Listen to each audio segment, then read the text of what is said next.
that the Eagles come in 2 games under 500, but playing much better, and they are a very dangerous team here today for Dallas. No, they're a dangerous team, but as you said, it might be too late for that. But if you look over the last couple of games, the way that they've played defensively, they're finally starting to play the way we anticipated coming into this season. Offensively, Michael Vick probably as healthy as he's been since the season began. A number of injuries.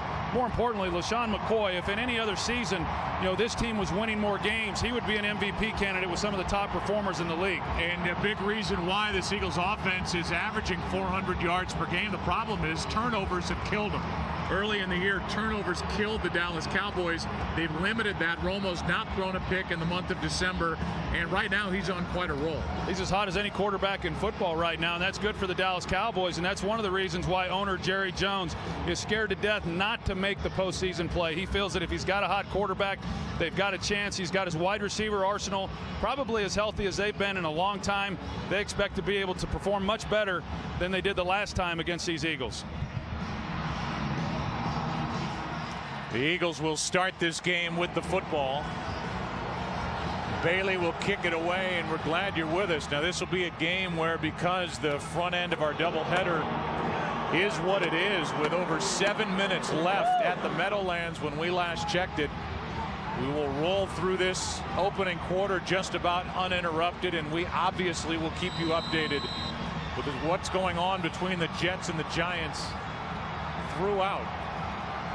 We'll get into the reason why we keep talking about that if you don't know here in a moment. Chad Hall takes a knee. We'll give you a look at the lineups, and it's quite simply this. He says, hoping that simply he can explain it. If the Giants win, and they're winning,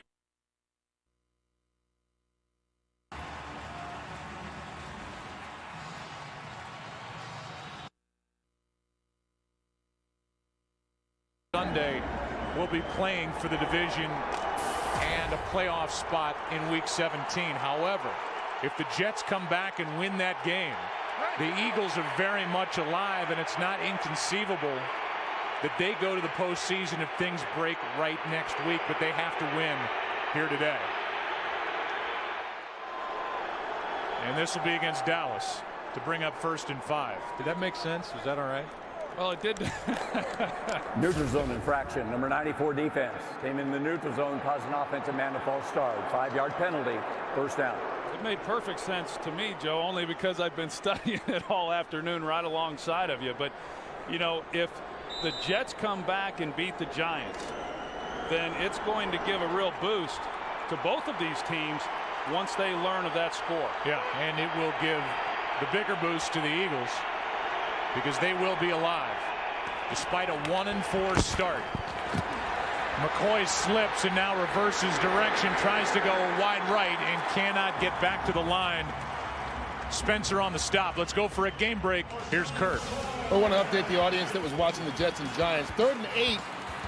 Eli Manning called for intentional grounding, throws that one away. Of course, they turn it over and have to punt it after that one. Jets are on the 50-yard line within 6 points, 5.5 to go. Joe, Troy, fan. All right, so we will keep you updated there. It's 2nd and 6 here.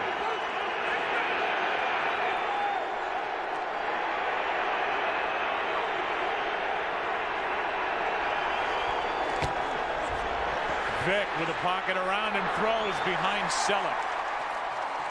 3rd down and 6, and now we look at this defense. Coordinated by Rob Ryan, and he told us the other day we were way too passive the first time we played at Philly when the Eagles just rolled over the Dallas Cowboys. Yeah, I thought it was interesting. He said that they were just too cautious, that he coached them too cautiously during the week, talking too much about their big play ability, that he took the aggressiveness right out of his team. Rare is the day when Orion admits to being too cautious.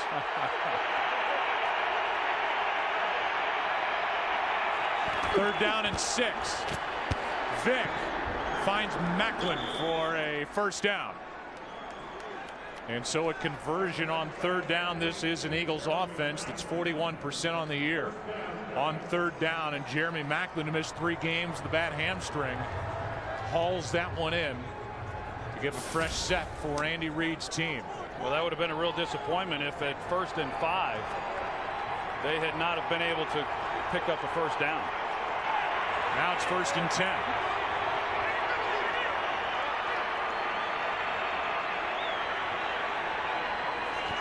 A lot of shifting defensively for Dallas. Over the middle, it's the tight end Harper. Clay Harper picks up 9. You know, one of the real keys really for both of these defenses is, can they get after the quarterback? Because there are so many weapons at each of these quarterbacks' disposal that if he has time to survey the field, both Michael Vick and Tony Romo are going to have some success. Early going, obviously, but so far on the throws that Michael Vick has made, he's had a lot of time in the pocket. 95. 2nd down and 1.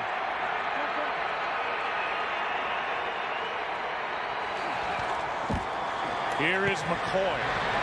1st down, and there's nobody picking up more first downs around the NFL than LaShawn McCoy. Let's go back to Kurt for another game break. Of course, Eagles fans pulling for the Jets in this one. Mark Sanchez on 3rd down can't make a decision. Winds up getting sacked by Tollefson, and it's a punting situation. Giants now have the ball.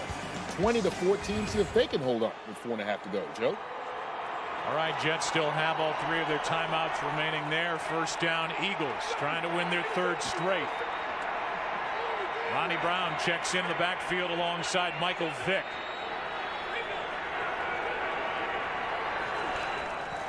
Extra men on the rush. Eagles pick it up for a moment, and they're going to throw a flag for a face mask on Spencer. In essence, a free play, and what a catch. Riley Cooper. And that's all Michael Vick, keeping it alive. 28 yards to Riley Cooper. That's 15 yards will be added on to the end of the run. 1st down. And they get a face mask on Spencer right here.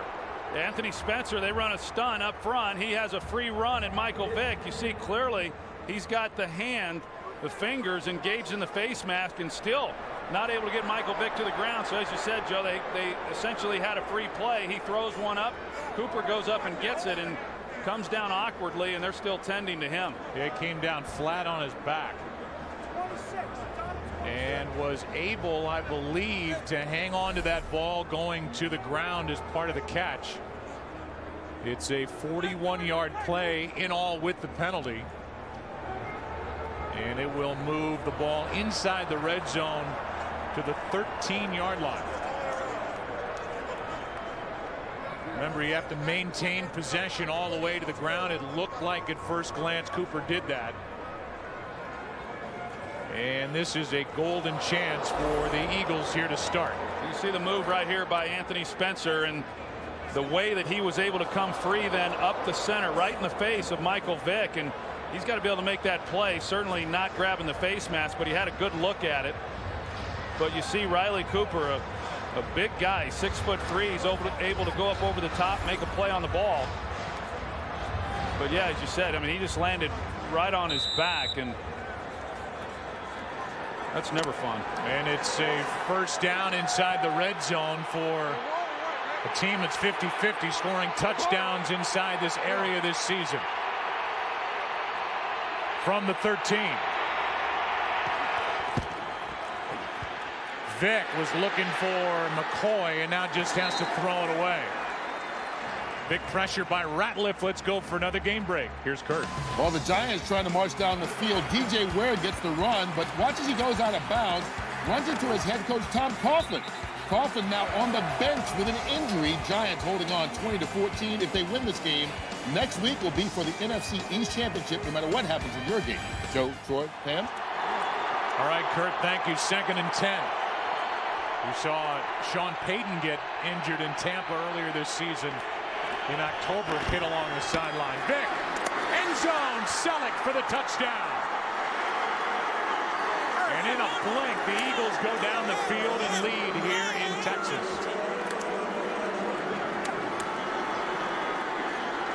Well, Brent Celek, he gets off the ball, and that's the guy you've got to look for. I mean, he's been one of Michael Vick's favorite targets. You're going to see him here, and then you just gets the ball right on him. You know, he's able to get right in the seam with nobody redirecting him whatsoever, and he fits the ball in there right in front of Gerald Sensabaugh.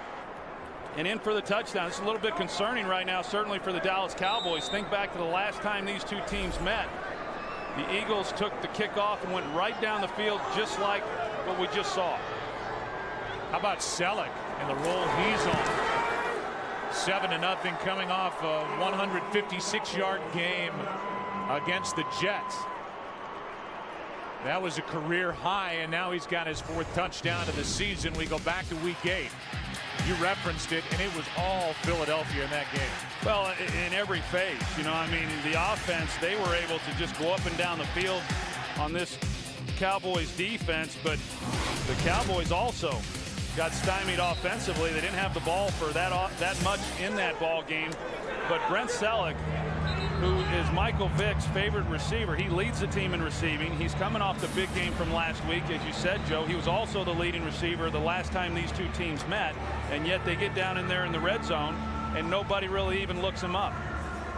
Celek is going back to that form of 2009 when he looked like he was going to join the ranks of guys like the other tight end in this game, Jason Witten, is a big-time, big-game receiver. Then he was backed up and banged up last year.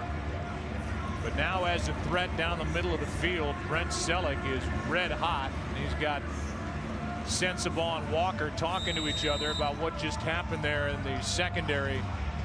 Rob Ryan's flipping his hair back, wondering how he can slow down the Eagles. Wayne Harris on the return from a yard deep in the end zone. Nice return. Out across the 30 and out of bounds at the 34. With that, we'll take a look at the lineups. Tony Romo has thrown just 2 interceptions since that Philadelphia game. Both came against Miami on Thanksgiving, and he has not thrown a pick, Troy, in the month of December. No, we talked about it coming into this game. He's playing really as well as any quarterback in football. I think really underneath the radar because of the play of Aaron Rodgers and then, of course, Drew Brees. But he has been exceptional. While you watch the first carry of the day for Felix Jones, who's playing with a bad hamstring. He's got 10. Meanwhile, the Jets get the ball back, and they have a first down at their own 8 with 2.5 to play. As you watch a 10-yard run by Felix Jones, there was a question, Troy, for a guy who hasn't practiced all week, whether he would even be active in this game. Yeah, and of course, in between the tackles right there, that's got to be a positive sign there for the Dallas Cowboys. Won't really know how that hamstring is until he gets out in the open fields and try to open it up a little bit. Here he is again, and that catch was never made. He was absolutely popped by Nate Allen. And so no catch. It's 2nd and 10, and we look at this defense, and they roll a lot of guys in up front, stay fresh, and they get after the quarterback better than any team defensively in the NFL. Yeah, and what's a little different for the Eagles as far as how they're getting after the quarterback, and remember, the late Jim Johnson, all the different things he used to do, the different blitzes, secondary players, linebackers, most of those sacks this year are coming from that defensive front. Here's Felix Jones on 2nd and 10, a nice run to midfield. Let's go for a game break. Kurt Menefee is busy. Kurt. Yeah, here's the Giants defense. They're pretty busy right now. Chris Canty gets Mark Sanchez. They say he's down in the end zone. That means a safety. 2 points for the Giants. 22-14. They have an 8-point lead approaching the 2-minute warning. Obviously about to get the ball back as well. Joe, Troy, and Pam. Yeah, so they get the ball back. The Jets are down to 1 timeout, and it's looking more and more like Week 17 will be a matchup at the Meadowlands with the Dallas Cowboys and the Giants for the NFC East. 3rd down and 4.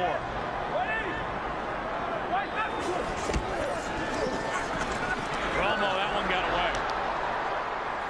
Looking for Miles Austin, and Romo ends up on his back, and there's Babbitt, who is the top pass rusher, sack man in the NFL right now. Yeah, you're going to see he's going to come around, and they run a twist of their own, and he gets right up in the face of Tony Romo. He just had no chance, knowing that he had to unload it. And you know, in talking with Romo the other day, he said pass protection has either been really good or it's been really bad. And sometimes he's been able to navigate those free rushers and make some big plays. Not so much on that one. McBriar punts it. End over end. Jackson will let it go over his head and into the end zone.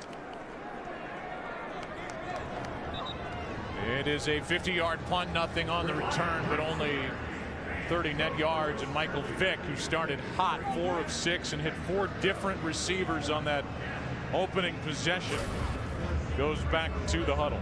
Yeah, I mean, right now, this is looking a lot like the first matchup between these two teams. The way that the Eagles were able to go right down the field, come away with the touchdown. The Cowboys then get the ball, only run 4 plays. And now the Eagles get a chance to get it back again. This is an important series for it being this early in the game for this Dallas Cowboys defense. Vick has plenty of time and finds Jackson. Deshaun Jackson with a first down at his own 39. They've been looking for big plays to this guy. 19 yards to number 10. Well, Deshaun Jackson, along with Jeremy Maclin, they're just so fast that they really put the fear in these defensive backs. And so because of that speed, it opens up a lot of space underneath. You saw all the room right there that Deshaun Jackson had to operate. Even with a ball that wasn't a great thrown ball, he's able to make a play on it uncontested. This may be all for naught for the Eagles with what's going on in the Meadowlands right now. First down. Vick right through the hands of LaShawn McCoy. Here he is again. Kurt Menefee. I'm working for you. After that safety, the Jets tried an onside punt. It didn't work. Giants took it over the 19. First play from scrimmage. Ahmad Bradshaw pretty much put this one away. His second touchdown. They were up 29-14. 2 minutes left. Of course, Joe, Troy, and Pam, a Giants victory means that the season's over for the Eagles. And it can change the way the Cowboys and Jason Garrett, their head coach, plays the rest of this game with a couple of his banged-up players. 2nd and 10. McCoy hesitated, heads upfield, and on 2nd down he picks up 5. If that's the case, you look back at the Eagles, a team everybody picked to win the NFC East coming into this season. A 1-4 start. They couldn't really recover from that defensively. They were confused a lot of the early part of the season. Overall, what do you think went wrong with this Eagles team? Well, it was real simple. It was just turnovers. You know, I mean, defense, they got a lot of criticism because of some of the points that they gave up. I think Andy Reid would be the first to tell you that the offense didn't help them out. They gave up a lot of leads in the 4th quarter, a lot of turnovers that put the defense in a tough position. But when they don't turn the ball over, I mean, they're as good as anybody in football. There's no doubt about that. On 3rd down, this one too high for Deshaun Jackson. It's 4th down. That one got away from Vick, and just to back it up with stats, 35 giveaways, the most in the NFL.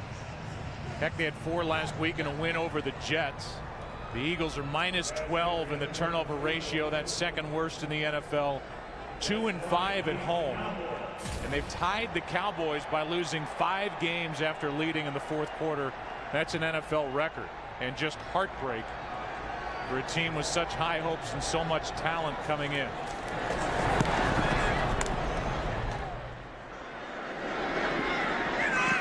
This one off the foot of Henry goes into the end zone. Meanwhile, Tony Romo, we understand, is in the locker room for the Dallas Cowboys as McGee will check in.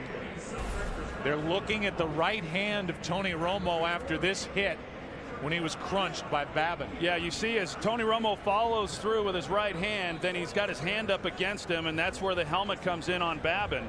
You know, as Jason Garrett tries to give Stephen McGee a little bit of encouragement, but I said it coming in. Jerry Jones knows that over the last 6-7 games, his quarterback, Tony Romo, has been playing as well as anybody in football. You want to ride a hot hand into the postseason. They got to get in, first of all, but now you wonder, okay, well, how severe is this injury that's being checked on with Tony Romo? Yeah, their veteran backup is John Kidna. He's on IR. Handoff is to Jones, and we may not see much more of Felix Jones in the rest of this game if the Giants end up winning over the Jets, and that appears to be about to happen. Felix Jones comes out. Let's take another look. I said Babin, and it was Babin coming right up the middle with that hit. And that's why they're looking at the right hand of Romo. That offensive line, they've got to be able to pass that off between Phil Costa and Kyle Kozar at right guard, and they failed to do that, and that's what allowed the big hit on Romo. Now it's Sammy Morris, who's an interesting story, getting the carry, picking up 3 yards. I mean, this guy was out of the game and almost semi-retirement. He was signed just 9 days ago, and we'll see a lot of him today. Well, the last time I saw him was in Foxborough, Massachusetts. He was handing me his business card at Luciano's when we were having dinner with the crew on a Friday night. Out of football, still living there, his family there, his young kids going to school. And Jason Garrett was a teammate of his in Miami, also on the coaching staff when Sammy Morris with the Dolphins brought him in last week. Here is Morris again over the right side, and that's, you know, I don't know about you, and we haven't talked much about it. To me, DeMarco Murray, who broke his ankle a couple of weeks ago in the Giants game, he looked like the best back the Dallas Cowboys have. He ran harder than Felix Jones, and he was pounding the ball for the Cowboys. They lose him. Jones has got a bad hamstring. Now we're seeing Morris, and they will save Felix Jones for that big matchup against the Giants. Yeah, I think they'll be saving Tony Romo as well, provided that he's capable of coming back. I think this will be Stephen McGee's ball game the rest of the way. McGee's in trouble. This is Bennett. And Martellus Bennett is tripped up by Asamoah, a gain of 4. You know, I think the risk you run, I mean, it looks like the Giants are going to go on and win. Now, there's some talk that the Cowboys could win today, lose next week, and still potentially, with a slight chance, get in as a wild card team. But I think the Cowboys would then look at this game. All right, let's rest the players, like you said, Joe. Lay it on the line next week against the Giants. Winner wins the division, goes on to the playoffs. But you know, this team played well last week against Tampa, but for the month of December has not. I think you've got to guard a little bit against just throwing away this game, not playing well, and then expecting to put it together next week against the Giants. It's 3rd down and 5. McGee out of A&M hits Dez Bryant. They're going to say Bryant was down on that initial tackle. It's a 1st down, and McGee, who is throwing his first passes of the season, completes it for 11 yards. Well, if you're going to get into a ball game, Dez Bryant's a pretty good guy to deliver the ball to. He's able to get inside on the slant route, a big target, certainly physical off the line of scrimmage in order to be able to get inside. And just a nice job of execution in the throw by Stephen McGee. Already the Eagles have gotten some hits both on Tony Romo and McGee. Under 5 to go, opening quarter. And McGee, who at times, Andre Holland flinched. McGee, who at times in the preseason has looked very good, will get an opportunity against a defense that's been flying. Number 64 offense, 5-yard penalty, still 1st down. His only start came against these Philadelphia Eagles. So if you're going to get back into a ball game and play, at least it's a team, even though they're a little bit different, some personnel. Of course, Juan Castillo is the defensive coordinator, but the concepts are basically the same, that he's got some familiarity with them. Meanwhile, Felix Jones is in the game at tailback, despite the fact the Giants are going to win that game. About half a minute to go in that one as Felix Jones gets it and goes backward. Back to the line of scrimmage, maybe. 2nd down and 15. They do have, the Cowboys do have, player they just brought up from the practice squad, Chauncey Washington out of USC, that was signed to the practice squad at the end of November. But if Jones was that big of a question coming in, with this game for the Cowboys not meaning much, I'm surprised he's still in the ball game. 2nd and 15. McGee, Fiametta, the fullback, off his hands. Let's go for a game break. Here's Kurt. Well, this was officially over in New York. It basically ends like this. Sanchez picked off. Nice pick by Corey Webster. That'll do it. 29-14. Giants just took a knee, so it's a final. They get the win, go to 8-7. Next week, they will take on the Cowboys for the NFC East Championship. Joe, Troy, and Pam? 4 down. All right, and Rex Ryan is left to answer questions with all the bluster during the week, and his team, in what was a home game, gets throttled in the second half by the Giants. And I actually saw Tom Coughlin walking on the field after that game. So the knee injury obviously not as severe as what Sean Payton was. Here is Britton. He makes the catch, but he is well short of a first down, a gain of 6. It's 4th down. Tackle made by Clayton and Asamoah. You talk about the running backs for the Dallas Cowboys and what DeMarco Murray meant to this team. I mean, had he have stayed healthy, he would have very likely easily have broken 1,000 yards rushing, yet he was discovered relatively late. It was a little bit earlier in the season against the New England Patriots. He came in and got some playing time in that loss, but they liked what they saw, and the very next week he went for over 200 yards, and they found him something, and they didn't really know what to expect out of him because he missed most of training camp. McBriar hits it high. Chad Hall with a fair catch inside the 10. As you look at the season in review for Philadelphia, it was an opening week win in St. Louis, but then 3-8 over the next 11 games. They've won their last 2, and they've done it with smothering defense. They lead the league in sacks. They have 13 over the past 2 games. Babin could set an Eagles franchise record, maybe even an NFL record. He's going to have a big day today and next week. However, it has led to a 6-8 record and now eliminated from playoff contention.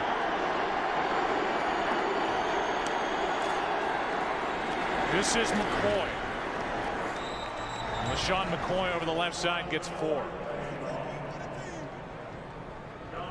2.5 to go in this first quarter. It's 2nd down and 6 for the Eagles, who offensively have averaged just over 400 yards per game. Yeah, and that's really saying something. I mean, this 400 yards is a lot of yards in this league. As we welcome in a new audience who knew what this game would be played for at the start of the day, we now know. Eagles scored on their first possession, looked good in doing it, and this one's nearly picked by Newman.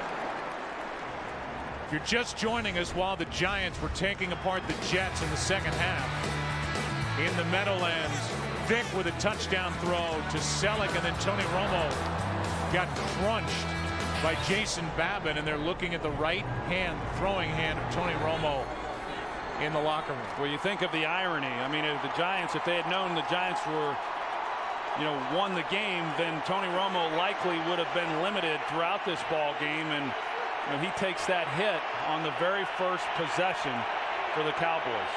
It's 3rd down and 6. This one to Jackson, and a first down for the Eagles. Deshaun Jackson, who has a couple of catches, that one good for 12. I think this is a little bit like what defensive coordinator Rob Ryan was talking about when it comes to Terrence Newman, that he just wants to see him challenge the receivers a little bit more. When you're playing that soft, of course, you're always fearful of a guy like Deshaun Jackson running by you. But Terrence Newman has enough talent to challenge receivers more than he does most of the time. The question really becomes, going into week 17 as we watch this game here today, how good is this Dallas defense really? As Vic stays up, but now they're going to say a sack as he was in the grasp for long enough. He was down at the bottom of that pile, a loss of 7 on the sack. And I believe it was DeMarcus Ware. Yeah, DeMarcus Ware comes off the edge, and you're going to see LaShawn McCoy. He tries to cut him and go down low, but DeMarcus is able to keep his feet and then get a hold of Michael Vick's leg and just hold on. DeMarcus Ware has had himself a nice year also. Of course, as you said, Jason Babin with the sacks that he has leading the league. DeMarcus Ware right on his heels. Yeah, right now just one behind him. That's number 17. Timeout with the play clock winding down. 40 seconds left in the opening quarter. Good to see Tony Romo back out from the locker room, talking to Wade Wilson as we take a break here in Texas.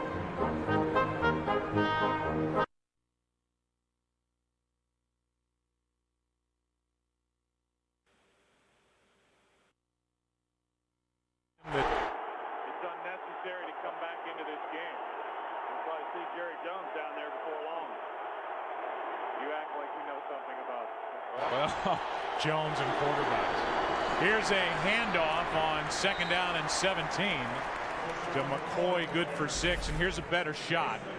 Watch the back of the throwing hand right into the helmet of Jason Babin. Yeah, pretty dangerous. You know, I mean, a lot of times you'll hit a helmet on a thumb on a helmet and risk breaking that. But, you know, the way that Tony Romo was able to come over to the sidelines, and he was talking about coming back in the game and playing. I think they got word on the sidelines that the Giants won the game. Wade Wilson, the quarterback coach, and then the trainers were over there talking to Tony Romo. It looked to me like they were saying, hey, we don't need you in this one. 3rd down and 11, last play of the quarter. Vick keeping it alive.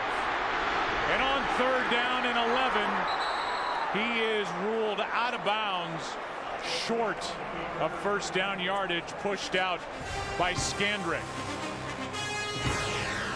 A run of 10 yards came close. 2nd quarter when we come back after this from your local Fox station.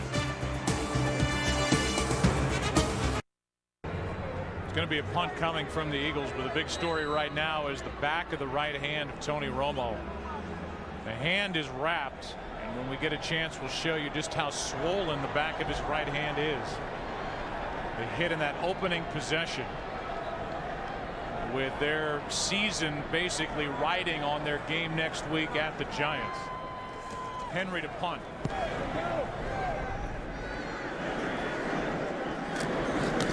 Des Bryant with a fair catch. If you can see it, look at the back of the right hand and the swelling for Tony Romo. It is taped up. He's finished for the day. Cowboys with the ball down 7. Cowboys will start with it at their 20. Stephen McGee is in at quarterback. They mark the ball at the 21 of the fair catch by Des Bryant. Fake toss to Morris, and McGee moving out to his right finds Des Bryant for a 1st down. It's a nice job by Stephen McGee. He's able to get outside, but he lays the ball in there nicely to Des Bryant. This is a young quarterback that they like a lot. You know, I mean, with the injury last year to Tony Romo, and then John Kitna stepped in and did a nice job. But Stephen McGee, as I said, he got a start against the Eagles. He came off the bench against Arizona. And overall, he did a lot of nice things. On 1st down, handoff is to Morris. He's been impressive in 2 games.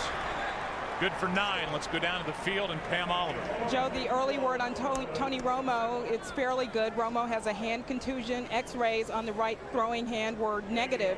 That hand is very swollen, and now it is wrapped up. Back to you. Yeah, and you know, while you look at Romo, who is out for the rest of the day, a little shake of the head, and everybody that's been by him is asking him how he's feeling. With good reason. They've got the big game next week. I mean, watch Stephen McGee. Who knows what could be on him going into that game at the Giants next week. It's not a sure bet that Tony Romo comes back from banging his right hand on the helmet of Babbitt. Well, a couple of things here. I think for Cowboy fans, they've got to be optimistic. One, because he came back out of the locker room. Of course, they do the X-rays. Nothing is broken. It looked like Tony Romo was prepared to come back into the game and play. And so that's good. I think it's a result of this game being relatively meaningless to the Cowboys that the decision was made, rightfully so. Hey, just go ahead and sit this one out. But the fact that he was back on the sideline preparing to play, I think is a positive sign. Chauncey Washington starting that play in the backfield. Here's McGee, who shows what he can do running with the football, and he picks up 4 over the right side. Pretty mobile guy, and he's not small, 6'3", 225. Yeah, he's a very athletic quarterback, and he's showing some of that now in his ability to get outside the pocket and both run the ball as he does here, and then also make some of the throws that we've seen. McGee is a 3rd-year pro out of Texas A&M, 4th-round pick in 09. The rest of this game is in his hands. 2nd down and 6. Blitz, handoff, Washington lost a yard. Patterson came in and made the tackle.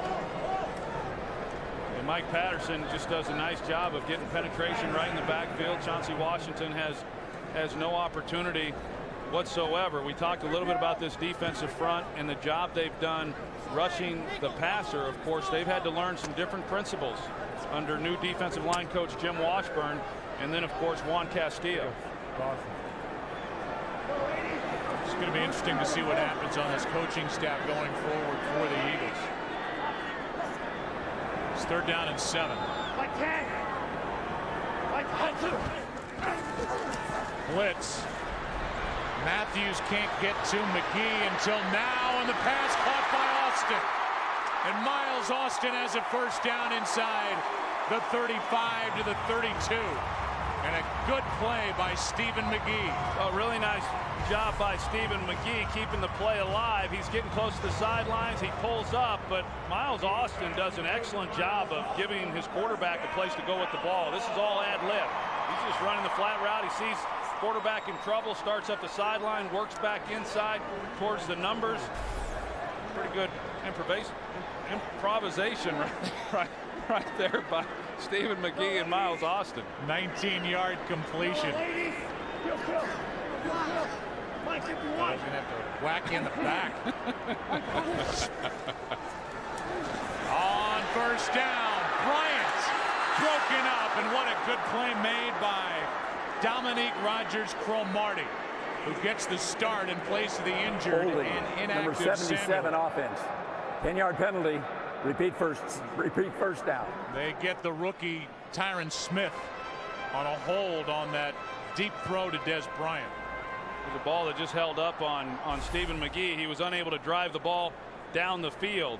But there's Tyron Smith, the rookie, and he's had himself really a heck of a first year. He got called for some penalties early in the season. He's done a much better job here over the second half of the year. Just turned 21 years old 12 days ago. The youngest rookie in the NFL coming into the draft at 20 years old. That was Philip Hunt who was putting the pressure on McGee that forced the hold. Hunt has a sack in each of the last 2 games, was inactive for 7 straight. Earlier this year, Morris gets dumped.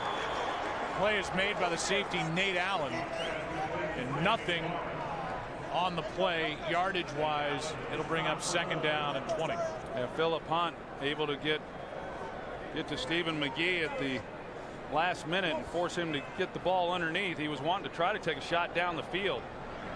This Eagles defense has continued to do in this game what they've done all season long, and that's get after the quarterback. 46 sacks to lead the NFL. But only 1 from their secondary.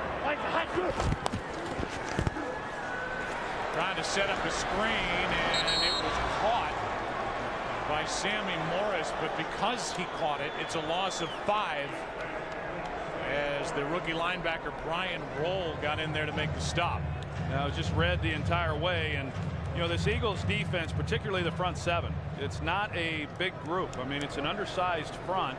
It's an undersized group at the linebacker level, but they can really run. And that's been the consistent theme about this defense, you know, really for many, many years. Never been overly big, but really, really fast. 3rd down and 25.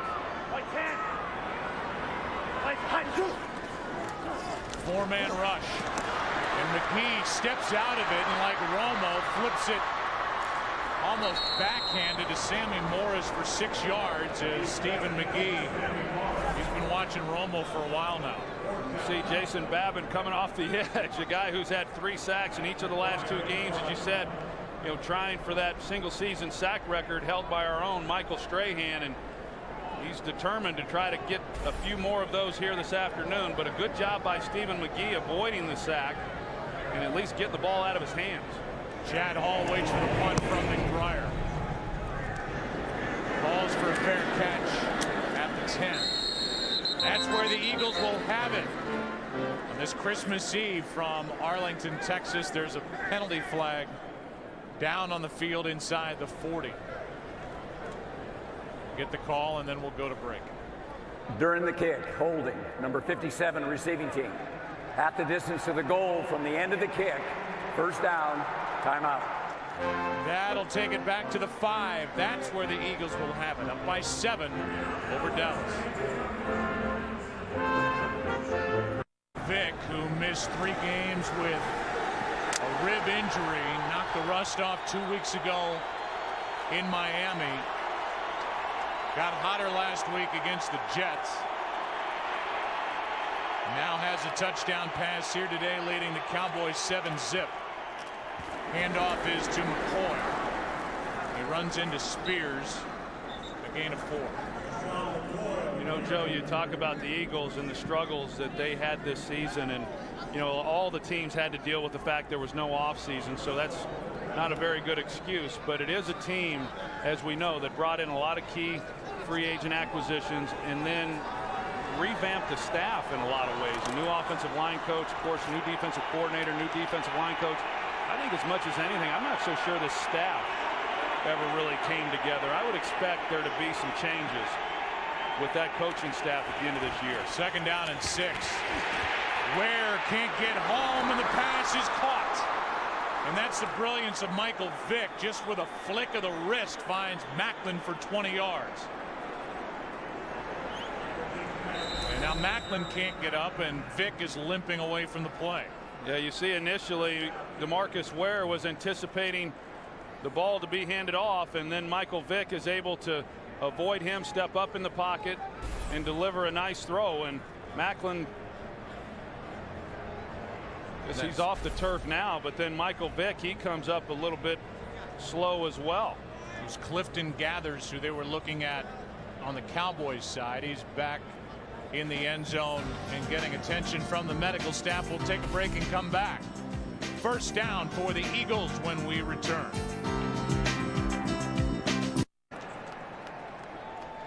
Gathers is able to get up and now get off the field. He banged into, let's see who that is, McCoy, who's back there blocking for Vick.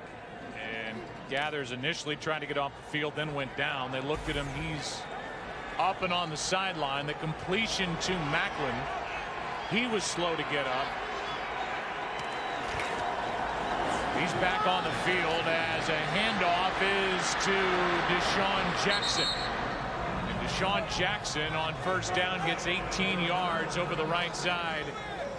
That is his longest run of the year. Well, anytime you get the ball in the hands of Deshaun Jackson, that's a good thing. But when you've got the kind of speed in the backfield, it causes that defense to overflow one way, and then you're able to get everybody redirecting back, and Deshaun Jackson gets a nice game.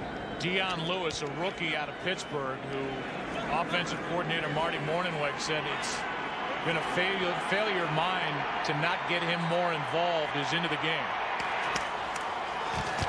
And now they try Deshaun Jackson coming around the other way. He hops out of bounds with another big run. They're going to mark him a yard shy of a 1st down. Here's a game break. Here's Kurt.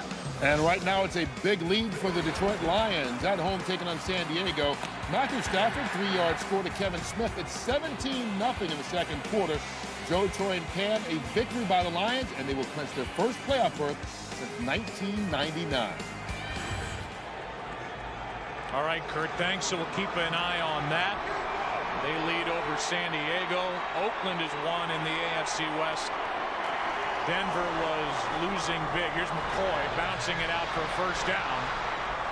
More 1st downs than any other player in the NFL this season. Denver Broncos lost at Buffalo on a cold day in the Northeast earlier this afternoon. Well, you can see LaShawn McCoy. I mean, this guy is a special player, and even when there's guys in the hole capable of making a play, you know, they're just unable to do it. You can see he starts Anthony Spencer to the outside. He cuts, gets inside of him. The ball right there, he had his first fumble last week. First one of the season. He's not a big fumbler, and it's a little surprising because he does tend to get a little bit loose with the ball, but for the most part, he protects it pretty good right before impact. Only lost 3 in his career, including the one last week. Nice play by Spencer. And a loss by McCoy of 3 yards. Friday, January 6th. One of the most anticipated bowl games of the season as 8th-ranked Kansas State takes on 6th-ranked Arkansas. And And it's the only Big 12 SEC showdown. Our exclusive coverage of the 76th Cotton Bowl Classic live from right here begins at 8 Eastern, 5 Pacific on January 6th in high def on Fox. And having played in the Cotton Bowl myself my last season there at UCLA, they do a great job. Second down and 13. Fake the handoff. Vick with no pressure, and he finds Maclin for a first down and then a late hit. Yeah, I agree with that. I mean, he was down. All you have to do is come over and touch him. I mean, that's what the rule is. I mean, a defenseless receiver, and yet at the last minute you got Anthony Spencer coming in and pile driving him while he's on the ground. Personal foul, unnecessary roughness, number 93 of the defense, driving his helmet into a player on the ground.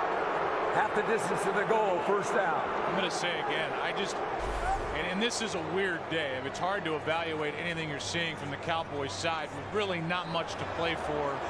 There is a roundabout way they could get into the playoffs as a wild card at 9-7. They're looking at Maclin. They're looking at one of the offensive linemen, Evan Mathis. But the question is, how good is this Cowboys defense? We'll talk about that when we come back. Timeout on the field.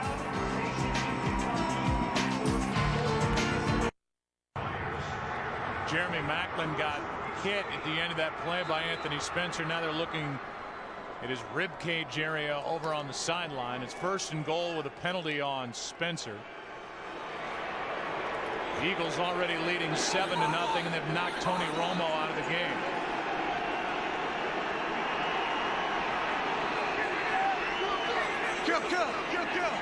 Marcus Ware's been playing for 3 weeks with a stinger in his neck. He's still in the ball game. That is a touchdown, Jason Avant.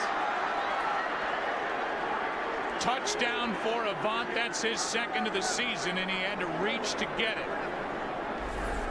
Well, Jason Avant runs a great route on this play, and as you see at the end of it, he's trying to extend it, and it looked like the ball came out, Joe, to me before he crossed the goal line. For now, it's a touchdown, but it's a scoring review. So the scoring play, they'll look at it. It's not a touchdown if he has it till he gets to that pylon, and I'm agreeing with you. That ball was out of his possession before he got there. But again, there's no challenge. They don't have to. They review all scoring plays. The previous play is under review. And they're going to take a look at it under the hood. So no confirmation of a touchdown. We'll take looks at it during the break. We'll have the call from referee Bill Levy when we come back. If this call has changed, it will be interesting. Here's Bill Levy with the ruling. After reviewing the play, number 81 lost the football prior to crossing the goal line. The ball crossed over the pylon. It is a touchback. Dallas ball, first down. Yeah, that's the interesting part, is not only is there no touchdown, but now Dallas gets the ball. When we talked to Mike Pereira during the break, he said a loose ball touching the pylon, that's a touchback, and Dallas takes over down 7. It was almost as if Jason Avant thought that he could extend it and it would be ruled a touchdown prior to losing complete control, because obviously Orlando Scandrick didn't have anything to do with the ball coming out of his hands. It was just while he was extending it, thinking that he could get it out there enough to cross the goal line. Instead, a big break for the Dallas Cowboys, getting the ball here on the 20. We can get into it more later, but we were talking about the Dallas defense. Blown 3 fourth-quarter leads of 12 points or more this year. The Cowboys have. Coming into this season, this franchise had only done that 2 times in their entire history. Because of those losses, it appears they're going to have to go on the road, and they will, barring some situation where they could be a wild card team. But if they want to win this division, because of those heartbreaking fourth-quarter losses, and any Dallas Cowboy fan can name them, they're going to have to go on the road at the Giants with a banged-up Tony Romo to get a win on the road to win the NFC East. Second down and 1. for the Cowboys. Here's more from Morris. They like him. And they've needed him. You go back to the field goal mishaps in basically back-to-back weeks and back-to-back situations. The timeout, icing his own kicker. Then the next week it was Tom Coughlin doing the trick with a well-timed timeout. Kick is made, doesn't count. Then the block by Jason Pierre-Paul. And so both times they had a field goal made, one to win a game in Arizona, that one to tie it. And because of timeouts, the re-kicks, and the re-kicks were not good by the rookie Dan Bailey.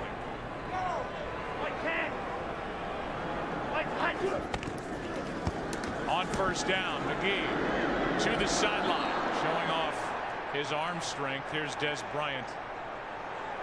Pass is incomplete. Asamoah on the coverage. You know, Joe, I don't think there's any question that the Dallas Cowboys, as well as their fans, if they fail to win next week at New York, they're going to point to those games that we just showed and the various opportunities that they had this year to come away with some more victories that they didn't make. I think the same is going to be true for the New York Giants as well. You know, they've lost some games that they felt that they've given away, and so whichever team does not win this division next year or next week in New York is going to look back on this season and look at all of the lost opportunities that they have. Throw the Eagles onto that list with their 5 fourth-quarter blown leads. Here's Bennett. Room to run, and Martellus Bennett has a Dallas first down. Take a look at the playoff picture in the NFC. Playing for home field advantage throughout will be the Green Bay Packers tomorrow night when they host the Chicago Bears.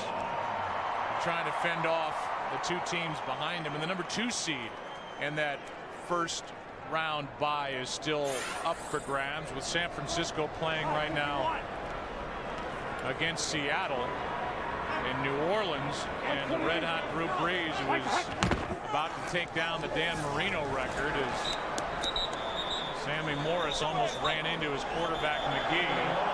They're not going to throw a flag for that. Lost 4. And then you've got the NFC East winner. You've got the 2 wild cards, and that's shaping up with Atlanta and Detroit. Yeah, no, I think if you look at the NFC, I mean, really all you have to do is look back to last year, because the Packers are playing so well that it's easy to say, okay, well, you know, how much damage are the Cowboys or the Giants going to do, or some of these other wild card teams? Well, Green Bay Packers were the 6th seed last year, and they ended up being world champions, and so you've just got to get in.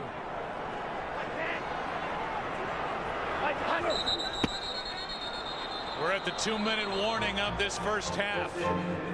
Dallas with the football. Second down when we come back. They're down 7.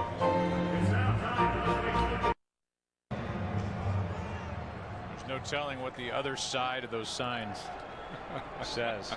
Guarantee it's not have a happy new year. You're a cynic. Yeah, I've been around long enough now to know. Second down and 13. 2 minutes left. For Stephen McGee. This one is out of the reach of Bennett. He was actually not turned around for the ball as Stephen McGee just got rid of it. Not since Troy Aikman and Jerry Maguire has there been worse acting than Montre Holland trying to draw a flag on Cullen Jenkins. Oh, I think he was much better than I was. Hey, Jerry.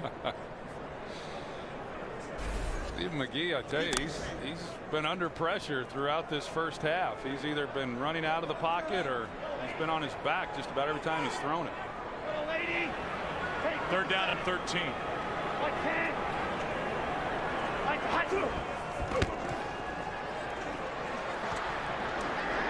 a throw. And he hits Austin for a first down, inches inside the 40. Yeah, it's really an excellent throw by Stephen McGee, and it's a throw that receivers like because he lays it out towards the sideline, but you see that it's a ball that makes Miles Austin work back to the throw. And because of that, he's able to protect himself, make the catch before he goes out of bounds. Tony Romo, if you're just joining us, and that catch was good for 17 yards to go along with a 19-yarder for Austin today. Romo hit his throwing hand on the helmet of Jason Babin in the first series. That hand very swollen, now wrapped up. And McGee can run. He's shown that already. Again, here's a look at the Tony Romo hit and the follow through, which is the worst nightmare for guys who do what you did in the NFL. Well, I guarantee you when that happened and they see that he banged his hand there on a helmet, when they went in there for those x-rays, everybody was holding their breath. And as I said, fortunately for them, it looked like he was going to come back into this ball game, because as good as Stephen McGee has looked in this first half, they're not going anywhere without Tony Romo. 2nd down and 3, and now timeout was called by Philadelphia defensively with 1:40. Timeout left in the half. 2nd down for McGee and the Cowboys when we come back on Christmas Eve.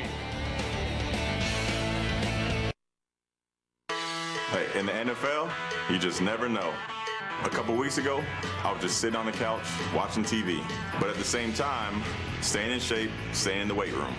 And then the phone rings, and who is it? Hello? It's the Dallas Cowboys. And now, instead of watching the playoffs from my couch, I'm trying to help the Cowboys get into the playoffs. Not since Montre Holland has there been 2nd down and 3. What'd you think of this? This guy's been surprising to be his age. He's 34.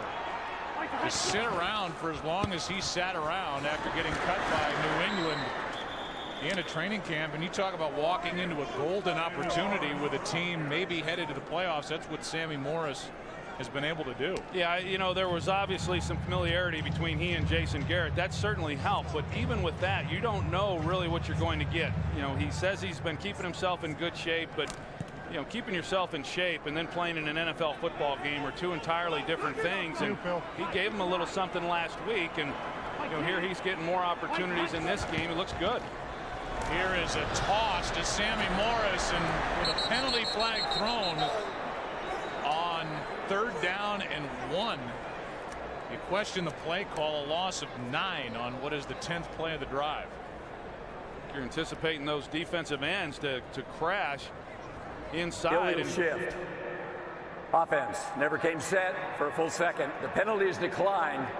4th down. So it brings up 4th down, and now the Cowboys are in that in-between land where they're out of field goal range, and they're going to bring in McBriar. Also an opportunity, if they wanted to go for it, but down 7-0 with 1:03 left. They're going to punt it back to the Eagles. Yeah, that was costly. So McBriar will punt it for the 4th time. That's what they were surprised about Morris, to come off the couch and be as game ready and be able to take the hits that he was taking last week. Here's a fair catch hauled in by Chad Hall. So the Eagles have it under a minute to play, first half, after that 27-yard punt, up by 7. Coming up on the Visa Halftime Report, we have scores and highlights from a busy Christmas Eve in the NFL, including the Giants winning the Battle of New York, the Steelers having no problem with no Big Ben, and a Cincinnati touchdown that might be the play of the year. That's all on the Visa Halftime. I know you well enough to know that if they handed you the elf hat, you would hand it off to somebody else. Howie's the biggest elf I've ever seen. Go ahead, state the obvious. We both thought that should have been on Glazer. Oh, I didn't think so. No, okay. Thanks. Glazer's tougher than I am. There's no doubt. Hey, yours.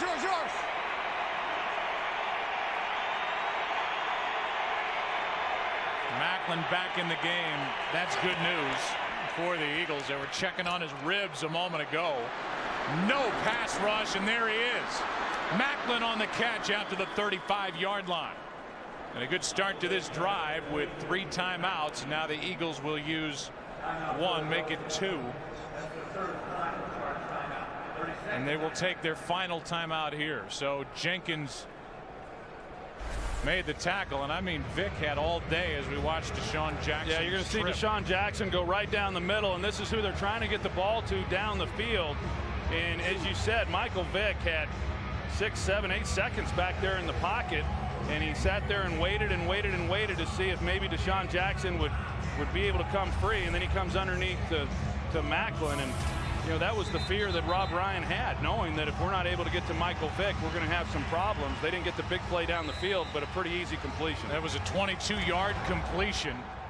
And I was looking at the wrong Christmas light. So out of timeouts are the Eagles, up by 7, 44 seconds left in the first half.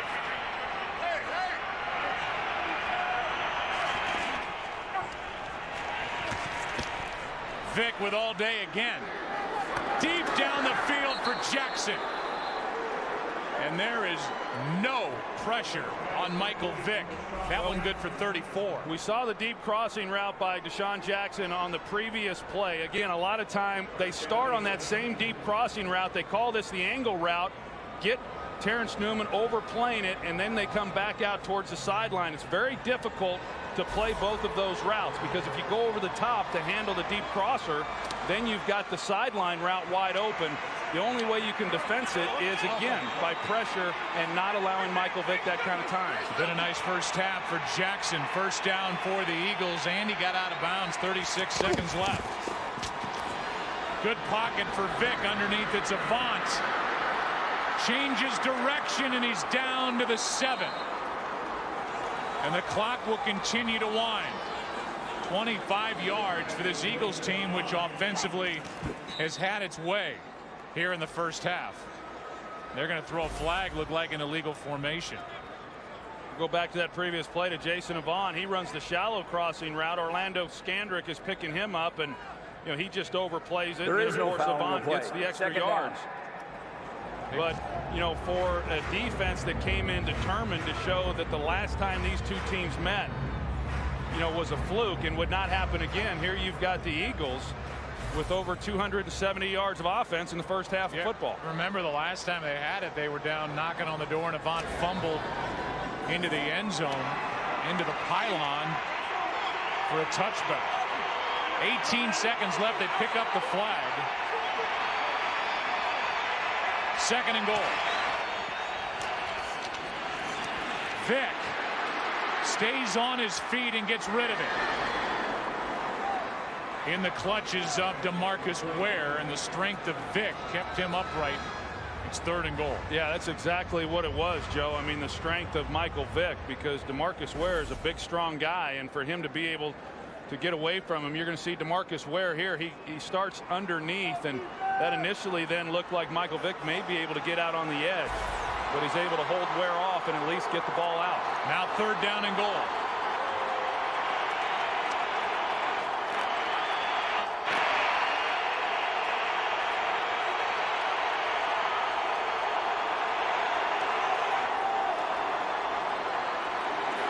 Over the middle, touchdown in the back of the end zone, Maclin.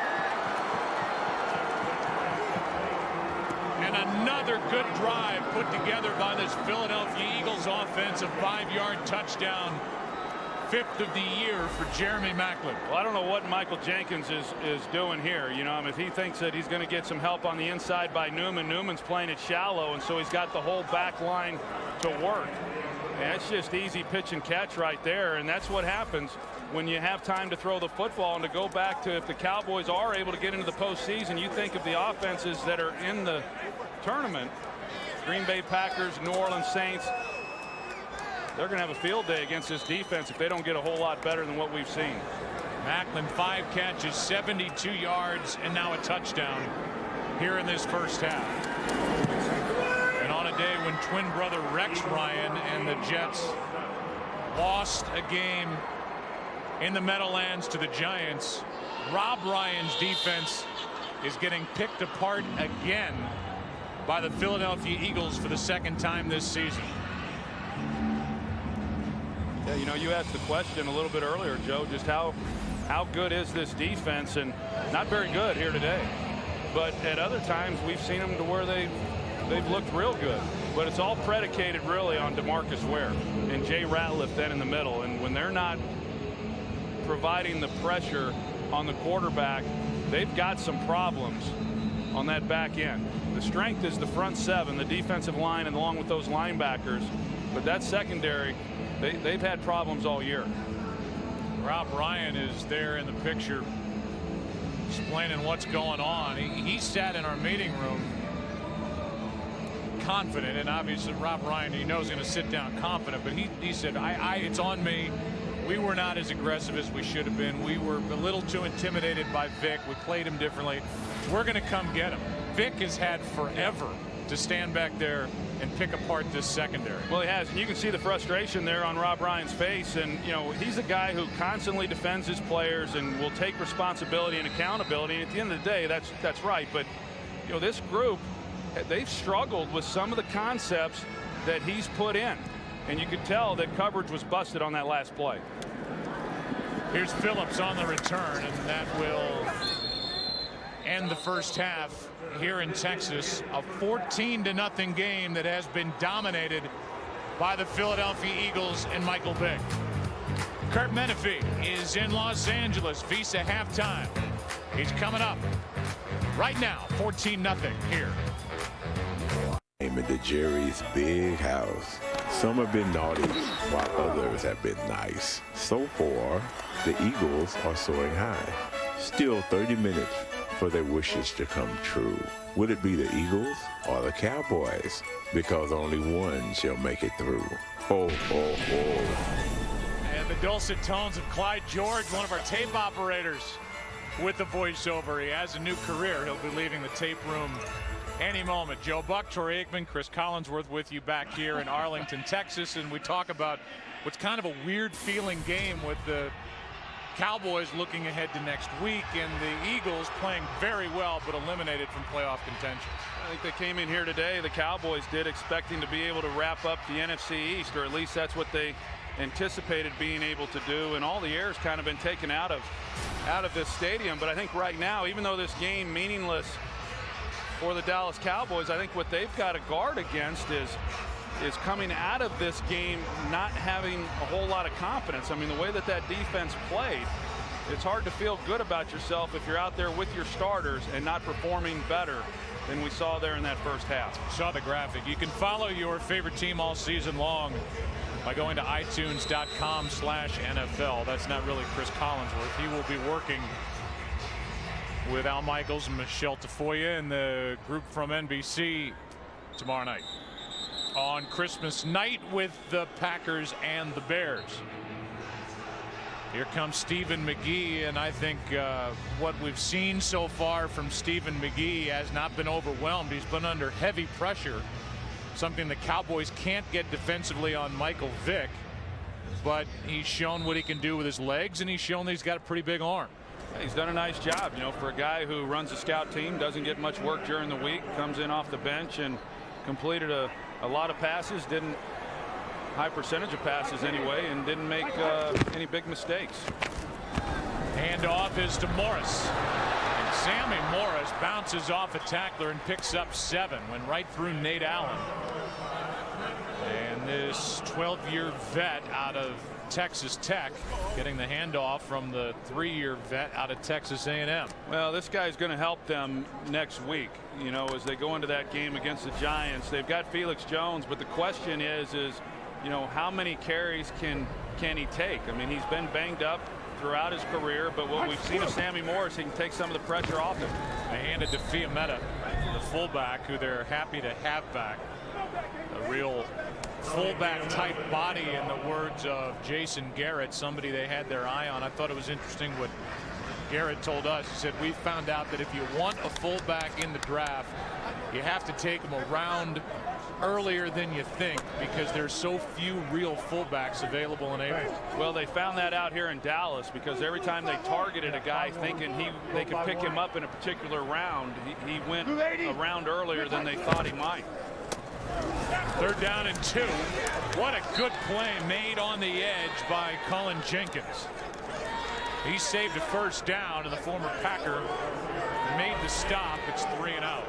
These Philadelphia Eagles, they're not giving up. That's an excellent job by Cullen Jenkins, coming off the block there by Tyron Smith and being able to make a play and keeping the Cowboys from picking up that 1st down. Tyron Smith, who Jason Garrett told us has been the Cowboys' best offensive lineman.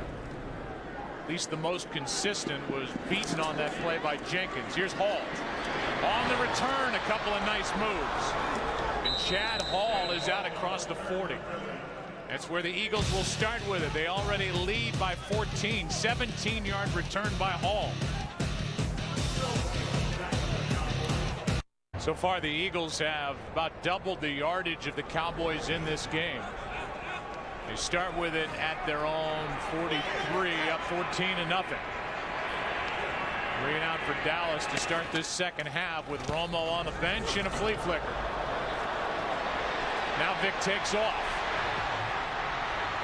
and will pick up a yard and try to get more. He was across the line of scrimmage when he threw that pass.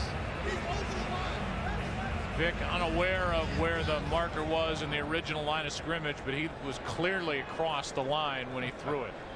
Well, it's understandable. Illegal he lost forward track. pass, number 7 offense. Threw the pass beyond the line of scrimmage. 5-yard penalty. Toss it down. Second down. They tried the toss back to Michael Vick and to take a shot deep down the field. The Cowboys played it beautifully, but that's when the play began, essentially, because Michael Vick, when he starts to scramble, trying to contain him, and they lost track of where he was. And he had an open guy had he been able to stay behind the line of scrimmage and put enough on it. Second down and 14 after the penalty. Hey, head up, Kelsey. Pressure off the edge. Newman. Vic just throws it away. He was outside the pocket. Celek was close enough to it. No flag for grounding. Yeah, they kind of say as long as it's in the vicinity of where the Intentional grounding. Yeah. Number 7 offense was out of the pocket, but the ball did not get back to the line of scrimmage. Loss of down. Third down. I understand the ball didn't get back to the line of scrimmage, but it was. Watch the Eagles. Yeah, it's not close enough to Celek. I think that's a good call as they threw that flag late. Yeah, I do too. You know, they've kind of changed exactly how they're making that ruling over the years. At one time it had to cross the line of scrimmage if you were outside the pocket. Then it had to be somewhere within the vicinity of the line of scrimmage. And as we heard the explanation there, it did not get to the line of scrimmage. No receiver in the area, and a good call. Andy Reid immediately was pointing out Celek, but he wasn't close enough to it. So now third down and 31.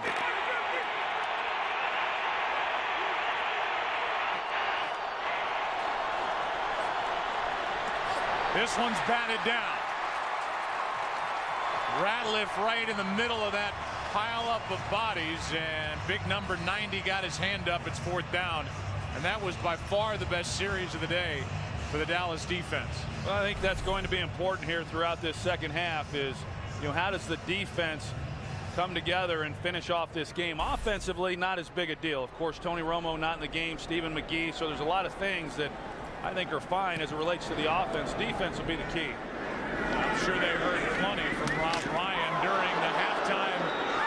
They're going to throw a flag on the hit on Dwayne Harris. Curtis Marsh downfield put Harris right to the turf. They threw a flag immediately. And Bill Levy will give us the call.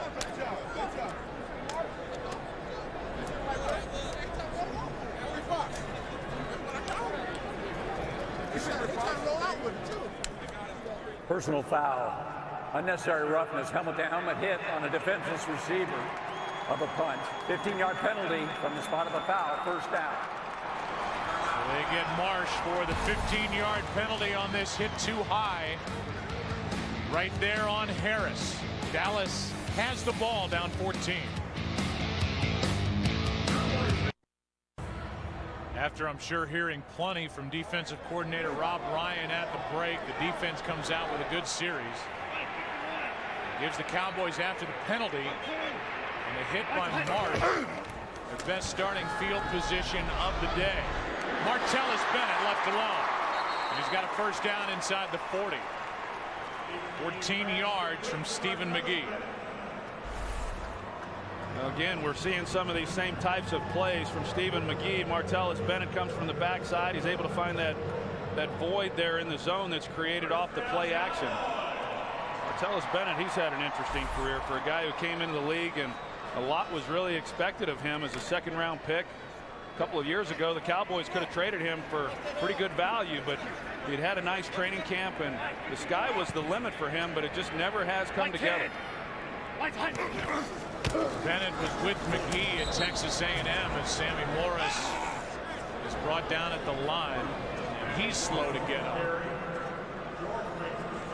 Morris is getting the bulk of the carries because of the hamstring injury to Felix Jones, and now Morris will limp off the field, bringing Chauncey Washington into the game.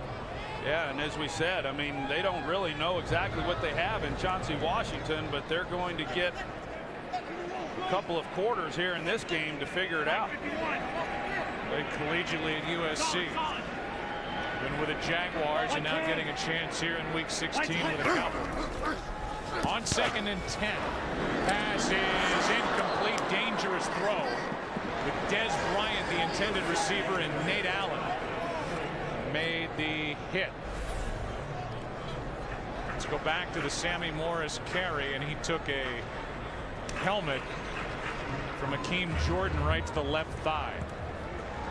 You know, a lot of these receivers, you see the thigh pads that Sammy Morris has in. A lot of these receivers, they don't wear them at all, and it's amazing that you don't have more injuries with some of those players with the way they get hit after some of the catches. It's 3rd down and 10.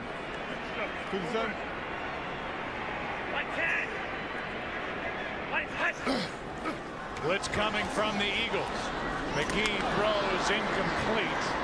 Allen with a hit on Austin, no flag, and it's 4th down. Well, Miles Austin, he knew that the safety was there, Nate Allen, and so he's just trying to hook it up. You're going to see at the top of this route, he's going to hook it up right there, and he wants the ball on him because he knows Nate Allen's coming from the inside. Same thing happened on the previous play. Both times McGee expected the receiver to continue to run, but there were safeties in the middle of the field, and he didn't anticipate the receivers holding up. It may be too late for the Eagles, but the defense of Juan Castillo, the former offensive line coach, first-year defensive coordinator, has been on the rise now 3 weeks in a row. This one is tapped down at the 9. That's where the Eagles will have it off the foot of McBriar. 14-0 Philly. This is Staff Sergeant Jennifer Jenkins from Camp Bastion, Afghanistan. I'd like to give a shout out to my family in Prattville, Alabama. Merry Christmas, Maddie Pie. Mommy loves you. Terry Bradshaw said it best on Fox NFL Sunday about those moments that you can find online of a mother or father who's been serving overseas in the armed forces coming home, surprising their kids this Christmas season, being back in the States. Here's McCoy, who gets out of the Skandrick tackle but ends up losing 4. Those are wonderful moments, to be sure. Let's go down to the field and check in with Pam Oliver.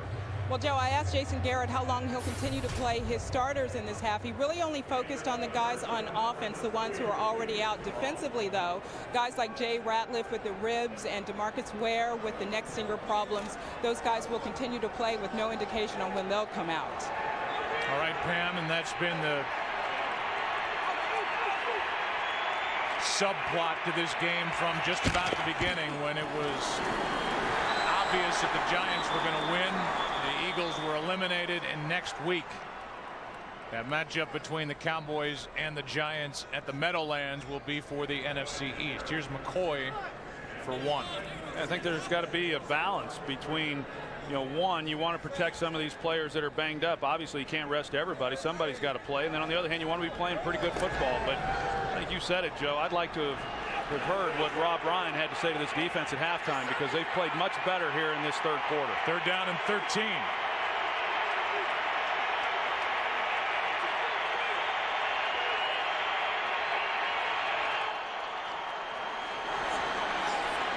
Vick over the middle, finds McCoy. And LaShawn McCoy is brought down short of 1st down yardage. Butler in on the stop, and a gain of 10 to bring up 4th down. We talked about LaShawn McCoy a little bit, but it really is a shame that this team has not been better than they've been for his sake, because he's really had an exceptional season. And I think that if this Eagles team had been winning more games, and had played to the level that everyone anticipated coming into the year, that he would be mentioned with some of the MVP candidates like Aaron Rodgers and Drew Brees. It's hard to say a guy who's number 2 in the NFL in rushing is underrated. He is dynamic. It's a good punt by Henry, sending Dwayne Harris back, and he will be knocked down at the 24 by Brandon Hughes. Take a break, come back. Cowboys will have it down by 14.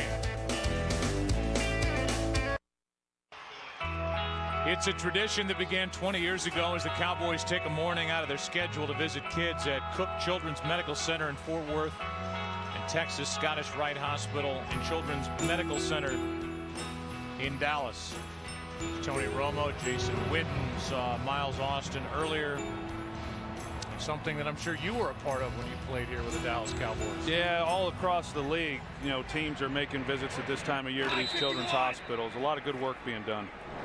And a lot of faces lighting up. Your favorite players walk through the doors. McGee is taken over for Romo, and down he goes. Sacked, and it's Cole.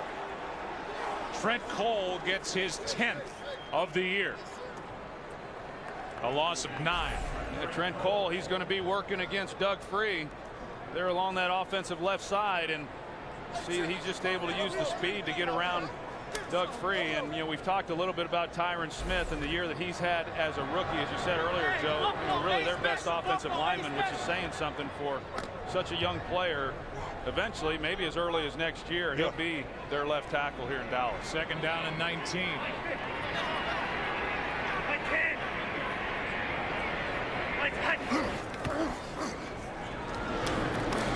This is Austin. There's nowhere for him to go.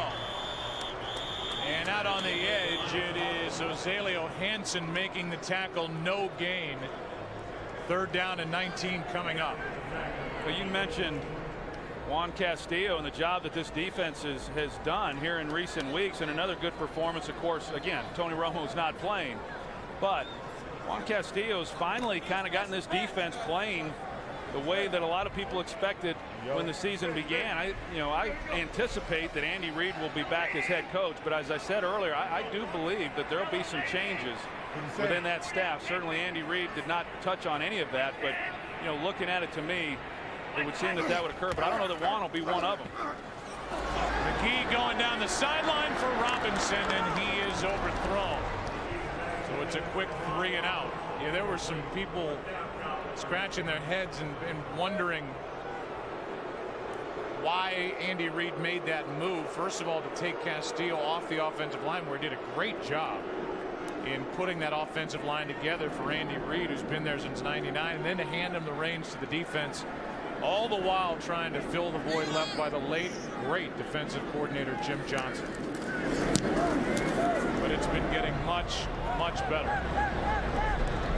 as Hall hauls it in outside the 40, a 43-yard punt.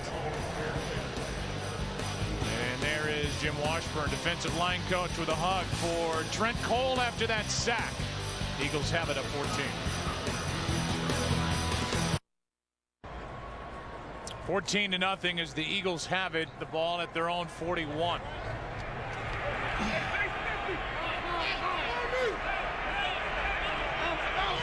Under 7 to play here in quarter number 3. Fake the handoff. Vic backs up and hits Celek on a tight end screen. And Brent Celek stays on his feet. Takes it down near the 20. He's already got a touchdown in this game, and now he's good for 39 yards. On that play, it looked like Terrence Newman was on offense making a block for Brent Celek instead of as a defensive back trying to make a play. You see, once Celek gets the ball in his hands, you see the Terrence Newman, 41, has his back to the ball and never sees Brent Celek run right by him.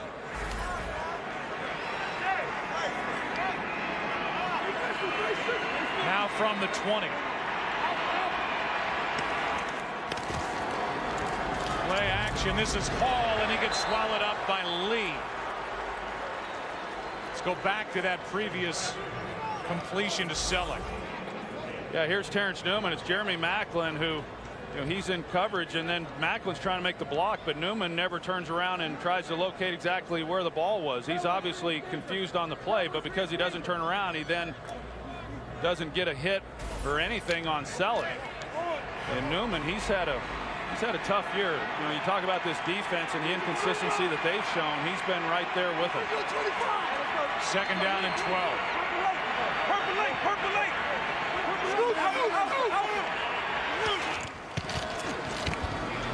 A lot of talking at the line, and it's McCoy going backward for 2. Spencer, the first guy there. Here's a game break. Here's Kurt.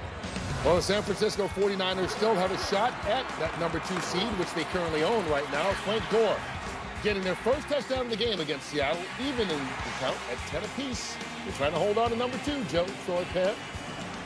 Yeah, they can clinch that as long as New Orleans loses Monday night at home to Atlanta. And that battle in the NFC South, otherwise that will be up in the air, provided the 49ers win that game going into week 17. On 3rd down. Vick. That's batted away by Skandrick.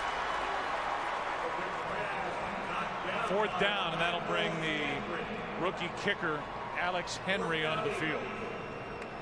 You talk about the number 2 seed, Joe, with San Francisco and then New Orleans. The fact that it's coming down to the wire, in all likelihood, both of those teams will have to play next week to try to secure the number 2 seed. If you're San Francisco, and whatever may or may not happen, and the team that then doesn't get it, in a lot of ways they were in playoff mode right up until they got in. Breeze McGee and the Saints as a penalty flag is thrown. No flag is down on the field, and the 43-yard field goal try is good from Alex Henry. He has now made 13 straight. They pick up the flag, the 3 points good, and it's 17-0 Eagles. Michael Vick's had a nice day. 16 of 26, 267 yards, 2 touchdowns, no interceptions. Almost had a 3rd touchdown that Avant fumbled into the end zone for a touchback. And he's hit 8 different receivers in this game. Cowboys will start at their 20, down 17 points now. You can get coverage of every NFL game on NFL Mobile. Call ** NFL to get NFL action right on your phone. Well, not that anybody wondered, but if you had any questions as to what Tony Romo means to this team, I mean, we're getting a chance to see it here today. Even though, as we said, Stephen McGee has come in and he's done a pretty nice job. Hadn't really been able to get the ball down the field too much, and that's what Tony Romo brings to this offense. Over the years, this has been a big play offensive attack, but they haven't been able to get anything like that in this game. It was a 3rd down throw that took Romo out of this game when his follow through with his right hand hit into the helmet of Jason Babin. Here's Sammy Morris, good for 2 over the left side. So Romo came out. First, here's a look at the injury on a day where really all they were hoping was to get through this game, as it turned out, with a win by the Giants. Get out of this game healthy. Well, it swelled up. That was the first wrap. And now it has progressed to this, where whatever ice is available in the Dallas area will be used to make sure that swelling gets out of the right hand of Tony Romo during the week before that game against the Giants next Sunday. Here's McGee. Penalty flag flies out of the secondary. McGee slides down short of a 1st down. Penalty came, as you said, it was in the secondary. I'm not sure exactly what the call is going to be here. I didn't see much. Take a look at what it could be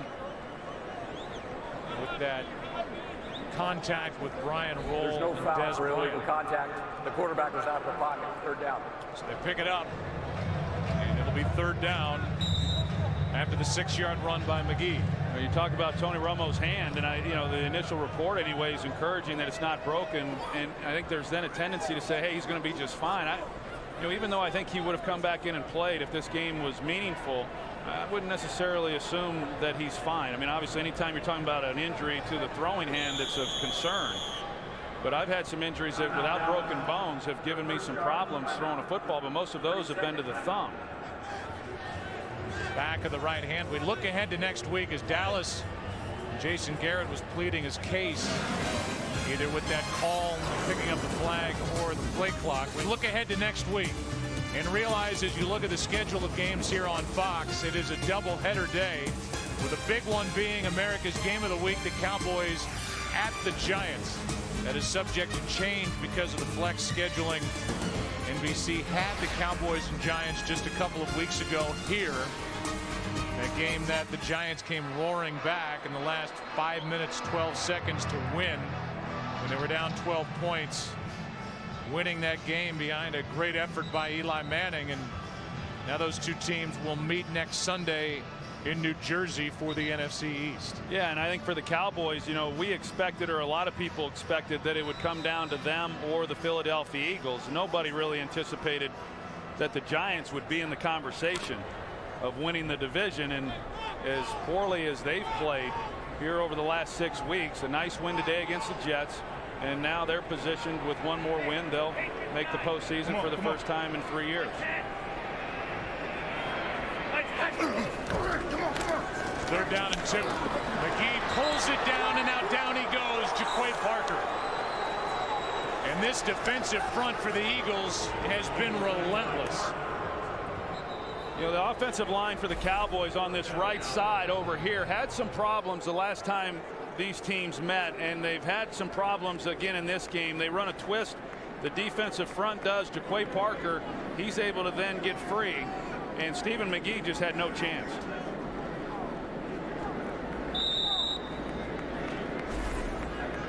So the sack brings up 4th down, and another punt from McBriar. Cole has one in this half, and now Parker. Chad Hall from inside the 40, and he tripped himself. Turf monster got him. Punt of 43 yards. He had some room to run. He got a little too excited. Eagles have it up 17 here in Arlington.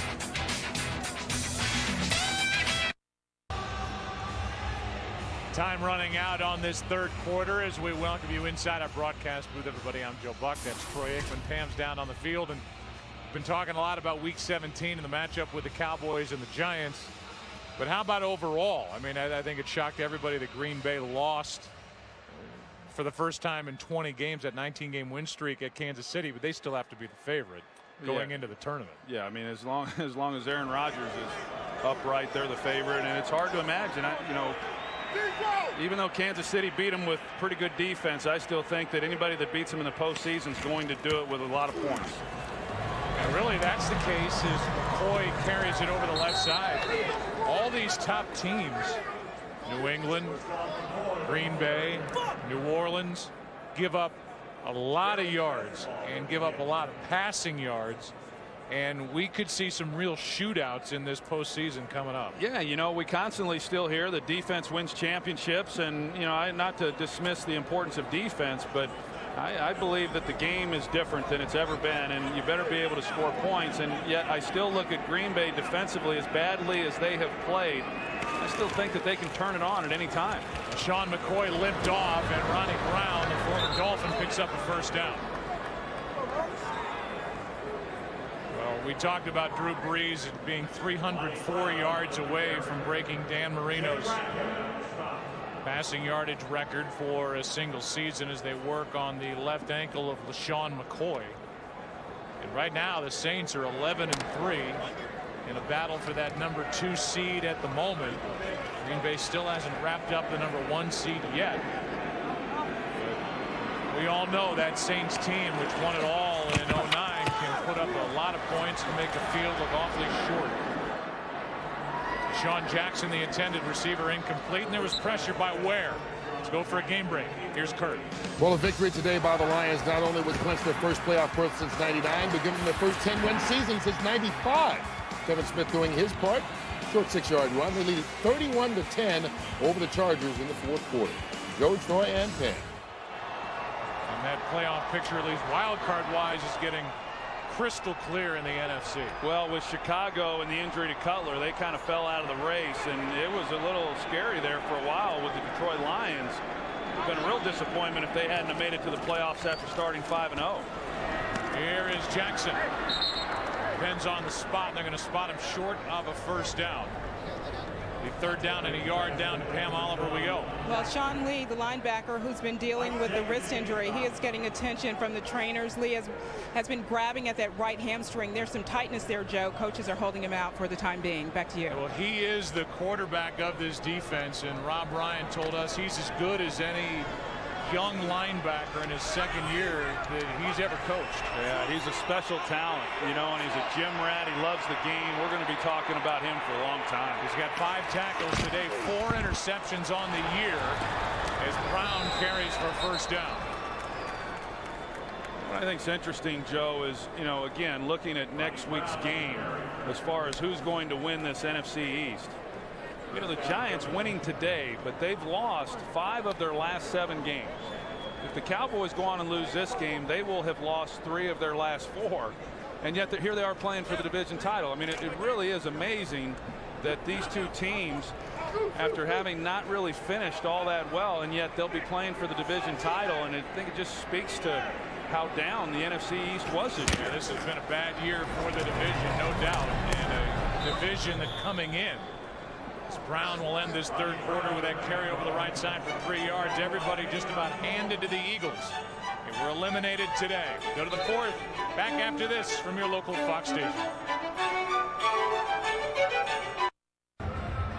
Sean McCoy is still on the sideline. He started the day 60 yards behind Maurice Jones-Drew of Jacksonville for the league lead in rushing. The Eagles and a great running back, Steve Van Buren, a Hall of Famer in the mid to late 40s, who was dominant.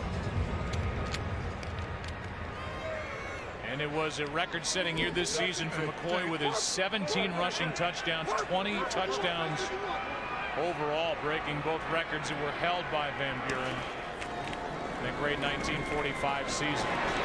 Vick goes down, and that's DeMarcus Ware with his 2nd of the day. And that, for Ware, who had had 4 sacks over his last 7 games, gives him 18 on the season. And Clay Harbor actually does a decent job. I mean, it's hard to go one-on-one against a guy like DeMarcus Ware. He's getting pushed back, but at least he stayed in front of him. It was more that, you know, Vick just not able to get the ball out of his hands right away, and as soon as he steps up in the pocket, then DeMarcus Ware was right in his face. At the start of the day, it was Pavin leading the NFL with his 18 sacks of the Eagles. He's had a tremendous impact, one of the free agent additions. They brought him back after a year with the Titans, but now Ware is tight end. 3rd down and 12. Ronnie Brown is wrapped up by Hatcher after a gain of 5. DeMarcus Ware on that previous play when he sacked Michael Vick, and you see Clay Harbor, that's tough duty right there. I mean, he's getting pushed back, and, you know, nowhere for Michael Vick to go with the football, and you see the respect between those two right there. But, you know, when you get the single coverage, boy, you just don't have a whole lot of time back there to hold it. This will be the longest attempt of the season for Alex Henry, who has hit 13 straight. Has attempted one longer than 47 yards this season, and the rookie drills it. That is 14 straight from the rookie out of Nebraska. 20-0 Eagles here in the 4th. We welcome you back. We talked a lot about the top 2 guys in sacks around the NFL. The one guy we're leaving out, or I am, is Jared Allen, who's not talked about because the Vikings season has been so bad. Well, they won today at Washington, and Jared Allen had a sack in that game. He leads the NFL with 18.5 as Dwayne Harris with a big return out across the 45. Tom Nelson with a tackle after a 51-yard return. But this is a nice job by Alex Henry, and he maintains his position and at least is able to slow him down just enough. I mean, Dwayne Harris, as you see, he's got a free run right down the middle, but Henry is able to, a lot of times one-on-one on a kicker like that, you've got no chance, but yet Henry was able to do just enough to keep Harris from taking it to the house. Henry's only 177 pounds. He hung in there enough to slow down Harris. With a 51-yard return, no touchdown. From the 49, McGee fires, and he's nearly picked by the rookie Roll. Trying to get it to Witten, and Brian Roll, who does not have an NFL interception, almost got one and a touchdown. Yeah, that's because the ball was thrown behind. I mean, Jason Witten is very good at running that stick route from the tight end position, and you try to get the linebacker on his heels, but you have to throw that one out in front. Anytime that ball's thrown behind, that's where the linebacker's coming from, and boy, Brian Roll had a great opportunity to make a play on that. So in this brilliant season for LaShawn McCoy, he's carted off the field.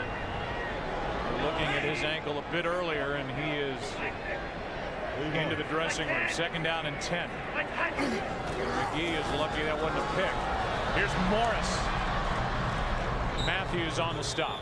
Now we look at the sack leaders. So Jared Allen is in front. For the Vikings, he has played hard all year. Minnesota got the win at Washington with 18.5. Babin started the day with 18. He does not have any yet. DeMarcus Ware has 2 to tie Babin in that race. 3rd down and 5. I got to believe there's some motivation as to why DeMarcus Ware's been playing as much as he has here in this game, and the sack total being a big part of that. McGee's flushed out of the pocket. And now downfield for Austin. He overthrew it. That'll bring up 4th down. 4th down and 5. Yeah, they're trying to get something going. I mean, there hasn't been a lot of shots down the field.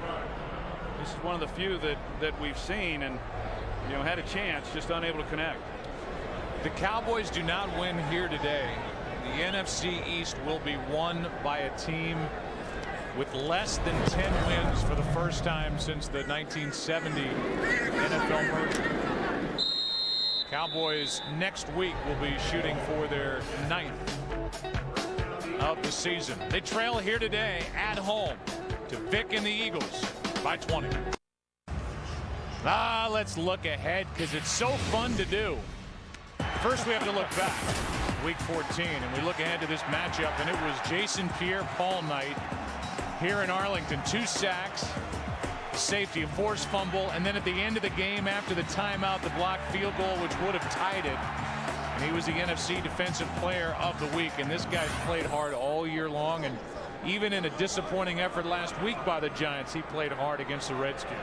Yeah, he's been their defensive MVP. And he is just figuring out this game. Sky is a limit for him. There's going to be a hold on this, as the pass is short of Avant. Holding. Number 62 offense. Half the distance to the goal. Repeat 1st down. It's Kelsey, the rookie center, joined by the rookie Danny Watkins up front at right guard, a former left tackle in college. Yeah, that group overall, I mean, some changes made up there as they came into the season. Of course, moving Todd Hermans to right tackle, but a rookie center, Jason Kelsey, who started all this season, and he's going to be around a while too. That's a tough position to play for anybody, but to do it as a center, that's really saying something. To have 2 rookies playing this year, that's something they can build on a little bit. 1st down and 15. Here's Brown. Ronnie Brown with a nice run to take it across the 15. McCoy is out there taking x-rays right now of his left ankle. That was good for 10. I talk about the offensive line and maybe building around 2 young rookies. Right guard Danny Watkins, who was their 1st-round pick out of Baylor. He was 26 years old when he was drafted. 27 years old now. He had his birthday, so he's not a young guy. He took up football late in his career. Was a firefighter for his first 5 years out of school, and then picked up the game. And here he is, a starter up front next to Kelsey. Spencer got there too late as Vic was able to get rid of it on second down in the direction of a bunt. And that's why last year when we were going into the Super Bowl, it was held here in Arlington, you think of a guy like Marquise Pouncey and how good he was as a rookie center when they lost him and did not have him for that Super Bowl and the loss against the Green Bay Packers. You know, the centers around the league and the centers that I worked with when I was playing are usually the smartest guys along the offensive line. They have to make so many of the calls, change protections. They do a lot. They have to do a lot within the blocking scheme. It's just a tough position to play. It's 3rd down and 5.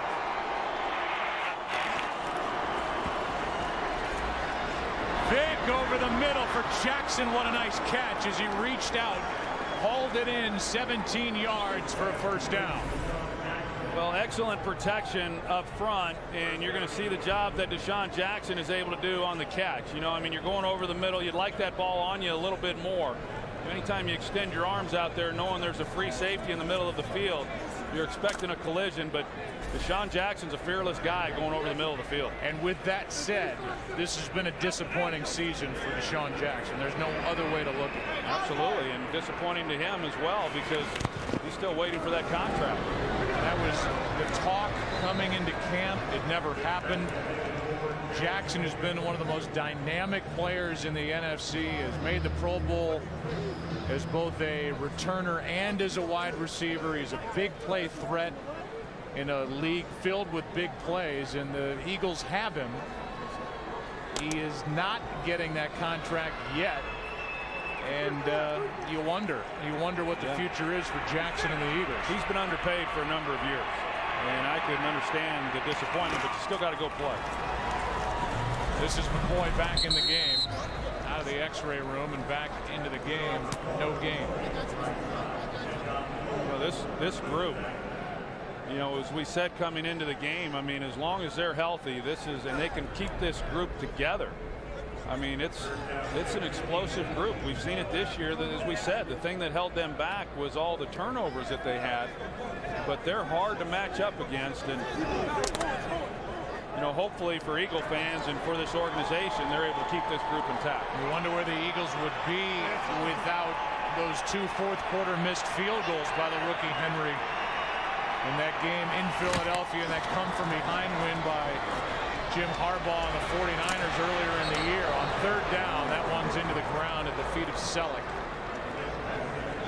You know, there was so much talk about Andy Reid at the beginning of the season, the 1-4 start, this dream team, all that stuff, disappointing. But Andy Reid in his 13th season has been in the playoffs 9 times in the first 12 years, runs a good organization, and as far as the guys we deal with, I think you realize when you sit down with him, he's in total charge of this franchise, and at least in my opinion, it's a franchise in good hands with Andy Reid.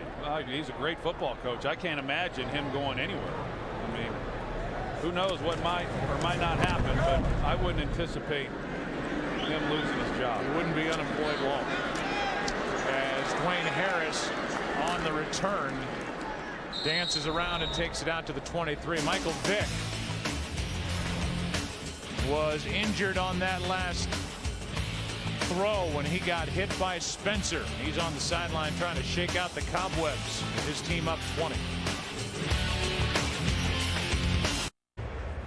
We always go from America's Game of the Week to the OT presented by Lowe's coming up after this game. Plenty to talk about. The playoff picture coming more and more into focus. Down 20-0. McGee goes down in the arms of Derek Landry. That's number 2 on the year from the free agent from the Panthers. And this defensive front keeps on coming. The Cowboys, and I'm sure you remember parts of this game. Last time they were shut out at home was in '91 when Bud Carson's Eagle defense threw you around for 11 sacks. I was wondering, I thought it was 8 sacks, but now that I think back, you're right, 11. And well, 3 of them you might not remember. No, I remember those. I still remember them. Boy, they've had some great defenses for a long, long time. McGee on the run as a wide open receiver, Des Bryant, along the sideline. And the completion will make it a more manageable 3rd down. Game break time. Here's Kirk. We don't usually show field goals, but this is a special one. David Akers, 41st field goal of the year for the current 49er. That's a brand new single-season mark in the NFL. Extends the Niners' lead over Seattle. Right now, 16-10. Jim Harbaugh was upset about a non-call that didn't matter. Joe? All right, thanks. Yeah, Troy and I looked at each other like, what was that? They missed David Akers. I know the rookie Henry's going to be a good one, it appears. Most accurate field goal kicker in collegiate history. Here's a nice throw for a 1st down to Bryant. But again, you go back to the 2 missed field goals against Akers and the 49ers at home. In that game, the 49ers came roaring back. That was the start of great things for San Francisco, and a loss that the Eagles will look back on and wonder what might have been if not for that. Yeah, of course, David Akers had some really great years in Philadelphia, and I don't know exactly where they would be without him in San Francisco. I mean, he's had an excellent season for the 49ers. Trying to get some points here before the end of the day. McGee and the Dallas Cowboys. That's Washington, and he is hit and dropped by Keenan Clayton. And a loss on the play of 3. At the end of it, Stephen McGee going to the ground, once again. And this is a tough one, Joe. I mean, when you think about this game and what we've seen, it's, as I said earlier, the offense you can understand a little bit because Tony Romo not being in there. But, well, I imagine they'll be able to put this one behind them knowing what's at stake as they go into New York. That said, Romo doesn't block. And this is the real offensive line for the Dallas Cowboys. And they've had their hands full today. That ball looked like it bounced in there, but for now, and now they're going to overrule. They said catch it first, now they say incomplete. And McGee has been hit a lot here today. That was incomplete. Yes, he has. And I think that was somewhat anticipated coming into this game because of what Philadelphia has done all season, but then more importantly, what they did against this Cowboys offense the last time the 2 teams met. The Giants certainly capable of putting on that same kind of pressure, but they really haven't been able to do it this year very consistently. There's the day for McGee. Montre Holland is down on a knee. Holland was brought back. He was originally supposed to be the starter when they let Leonard Davis go, and he came into camp overweight. They sent him away. He lost some weight. He's more of a presence and a bigger body inside. They put Bill Nagy on IR. A rookie, and it's Holland, and it's good for the Cowboys to see Montre Holland get up and be able to walk off on 3rd and 13. Yeah, now they put Kevin Kowalski, the free agent rookie, there at left guard. See how he holds up. Colin Jenkins across from him. Babin gets there too late. Washington on the catch. And he's got a 1st down for Dallas. And Babin came close, but got there a step late, and that catch and run by Washington, 15 yards and a 1st down. Yeah, they're getting so much pressure there on Stephen McGee, as we said, that they run the screen pass to Washington, and McGee finds himself on his back again, but at least for the Cowboys, they're able to pick up the 1st down. Under 7 to play in this game.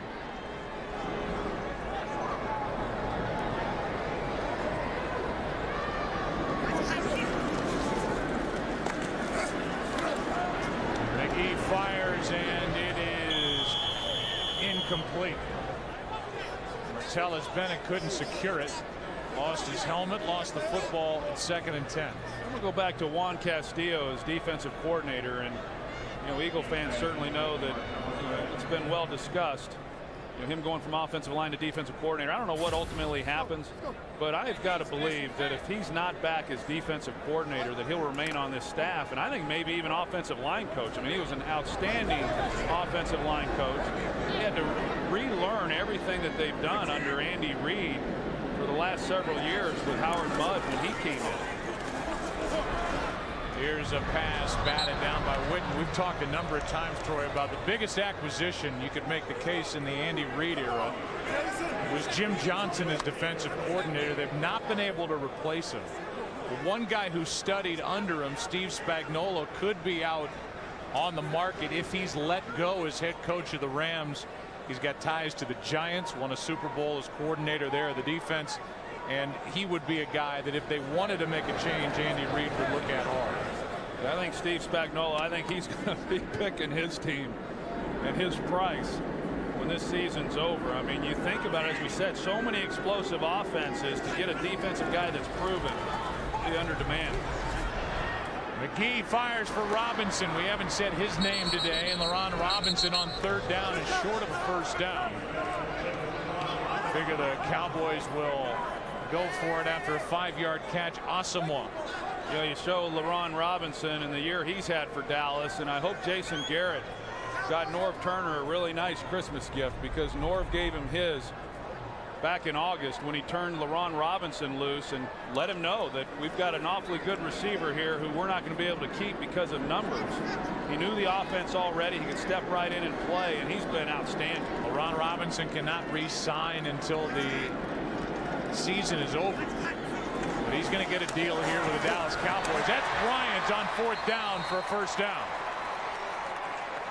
Covered by Asamoah, and Des Bryant with a catch, good for 9. Yeah, Asamoah, he likes to come up and play press. He doesn't try to get physical with Des Bryant. That's really his strength. He's able to get inside, and they pick up the first down. When they're right, the Dallas Cowboys have 3 wide receivers that can give you fits. And they will test that secondary of the New York Giants next week. Secondary that's been under heavy fire all season long. Here's Witten. He's still playing. And he's dragged down from behind by Casey Matthews, a gain of 1. You surprised to see Witten still out there? Yeah, you know, I mean, there's a lot of guys I think you'd like to be able to just sit down, but then you've got to have other bodies that can come in and play. You know, Jason Witten, we certainly understand the importance of him and what he means to this offense coming into this game, the Cowboys' leading receiver, and certainly the security blanket and the go-to guy for Tony Romo. Witten just passed through Pearson, now 3rd on the all-time Cowboy receiving list, but he's just got 2 catches for 7 yards here today. Bryant again, he's been busy trying to make guys miss, and he ends up back at the 29, a completion of 5. Really, if there's any drama left in this game, and this would be a stretch to call it drama, but the last time Cowboys were shut out at home, it's been 165 games, and that is coincidentally the last road shutout by the Eagles under Bud Carson back in '91. Happened here, not here. It happened at Texas Stadium. 3rd down and 3.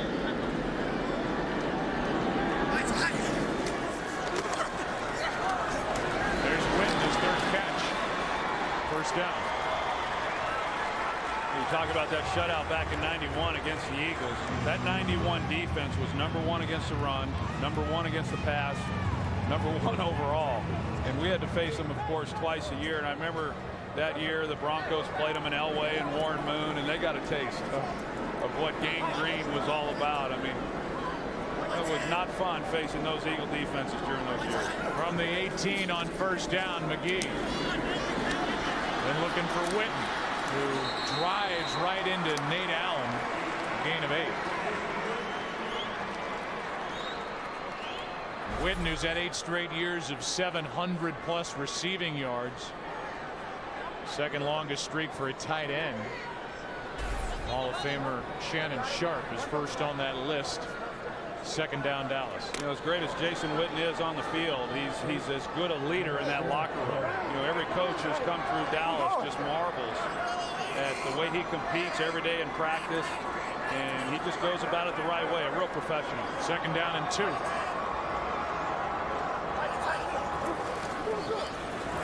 McGee for Witten, incomplete, covered by Allen. 3rd down. Witten's getting a workout here at the end of a meaningless game for Dallas. We came on saying there was a roundabout way Dallas could be a wild card team getting in. That's been eliminated with the different results that have happened here in week 16. So with that, next week is legitimately win and in, lose, and you're finished. It's going to be fun. The playoffs start early. You know, for some of these teams like the Eagles, they're obviously not going to get in, but they had to win a lot of games here down the stretch. But next week, they're at the Meadowlands. It'll be a true playoff game. 4th down and 2.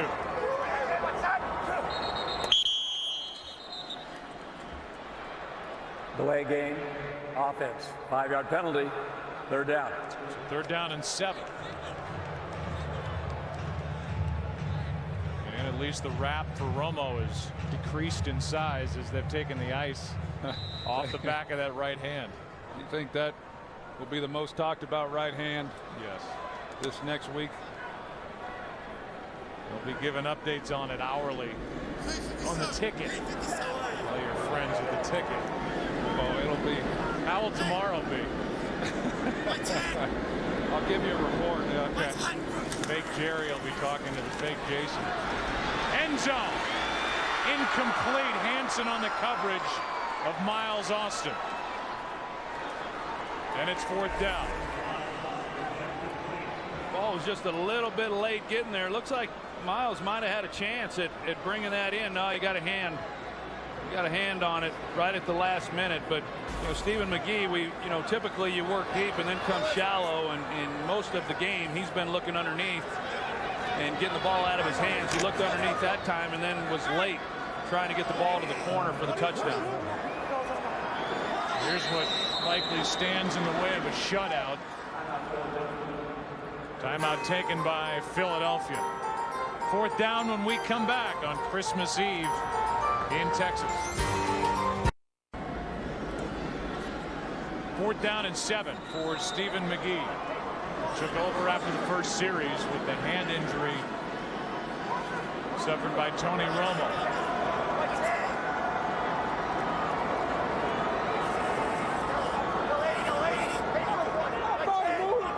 That's okay. McGee gets out of trouble. End zone incomplete, and the Eagles take over. Pass was behind Martellus Bennett. And with 2:13 remaining, the Eagles will have it up 20-0. Well, Stephen McGee, I mean, he does a nice job of avoiding the sack, stepping up in the pocket. He's got him. He's got him, but a ball that was thrown behind. We've seen a few of those, but he had a chance. The ball kind of comes out. I've seen that a couple of times too with him, that the ball's just not come out real tight. But they had a chance for Martellus Bennett, maybe even Miles Austin, and just not a very good throw. But credit Jason Garrett for not settling for the field goal and trying to come away with a touchdown. Here's LaRon Robinson. Was left alone screaming for the ball, but by that point McGee was running out to his left. Yeah, that guy always says, hey, I was open. I said, that's great. And I was dodging 300-pounders. And now 1st down as the Eagles take over, and they'll just attempt to run it out. That's Ronnie Brown. Out to the 19. That will take us to a 2-minute warning here at Cowboys Stadium. Somebody stopped that clock with 2 minutes left.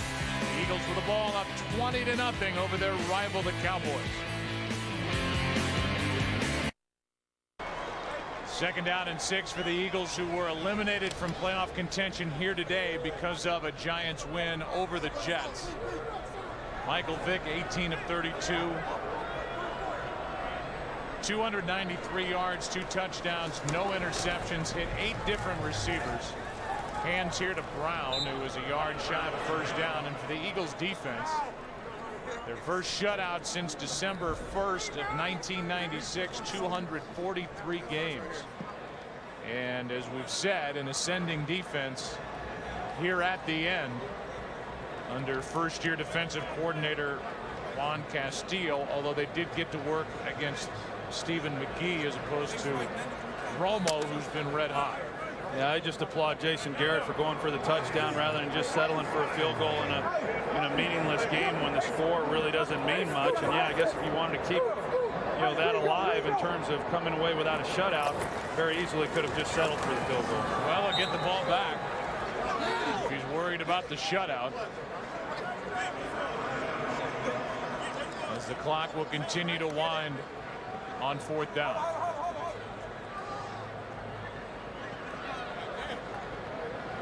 you look at it and it's thinking, well, maybe Andy Reid will just go for it here and then just try to run out this clock. But Bobby April, the special teams coach, waiting to get word from Andy Reid as well.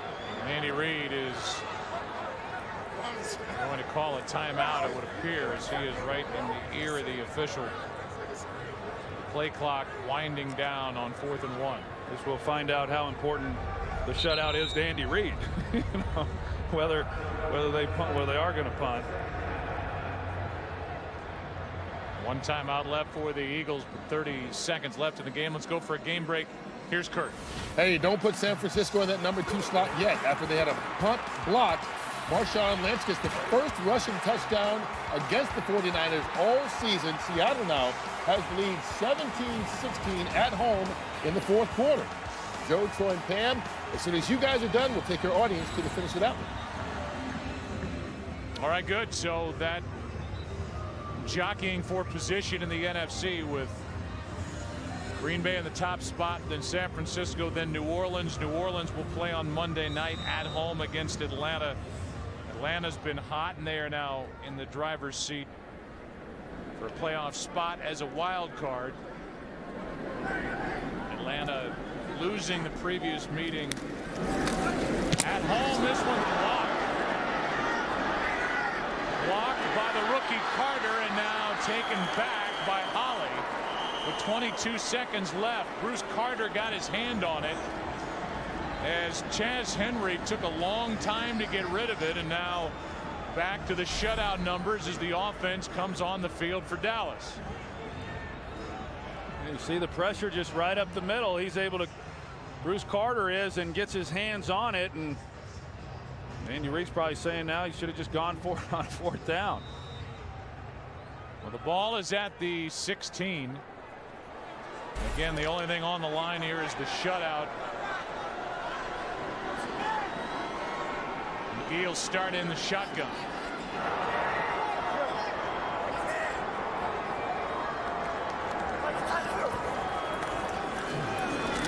McGee gets out of trouble, looking for a block.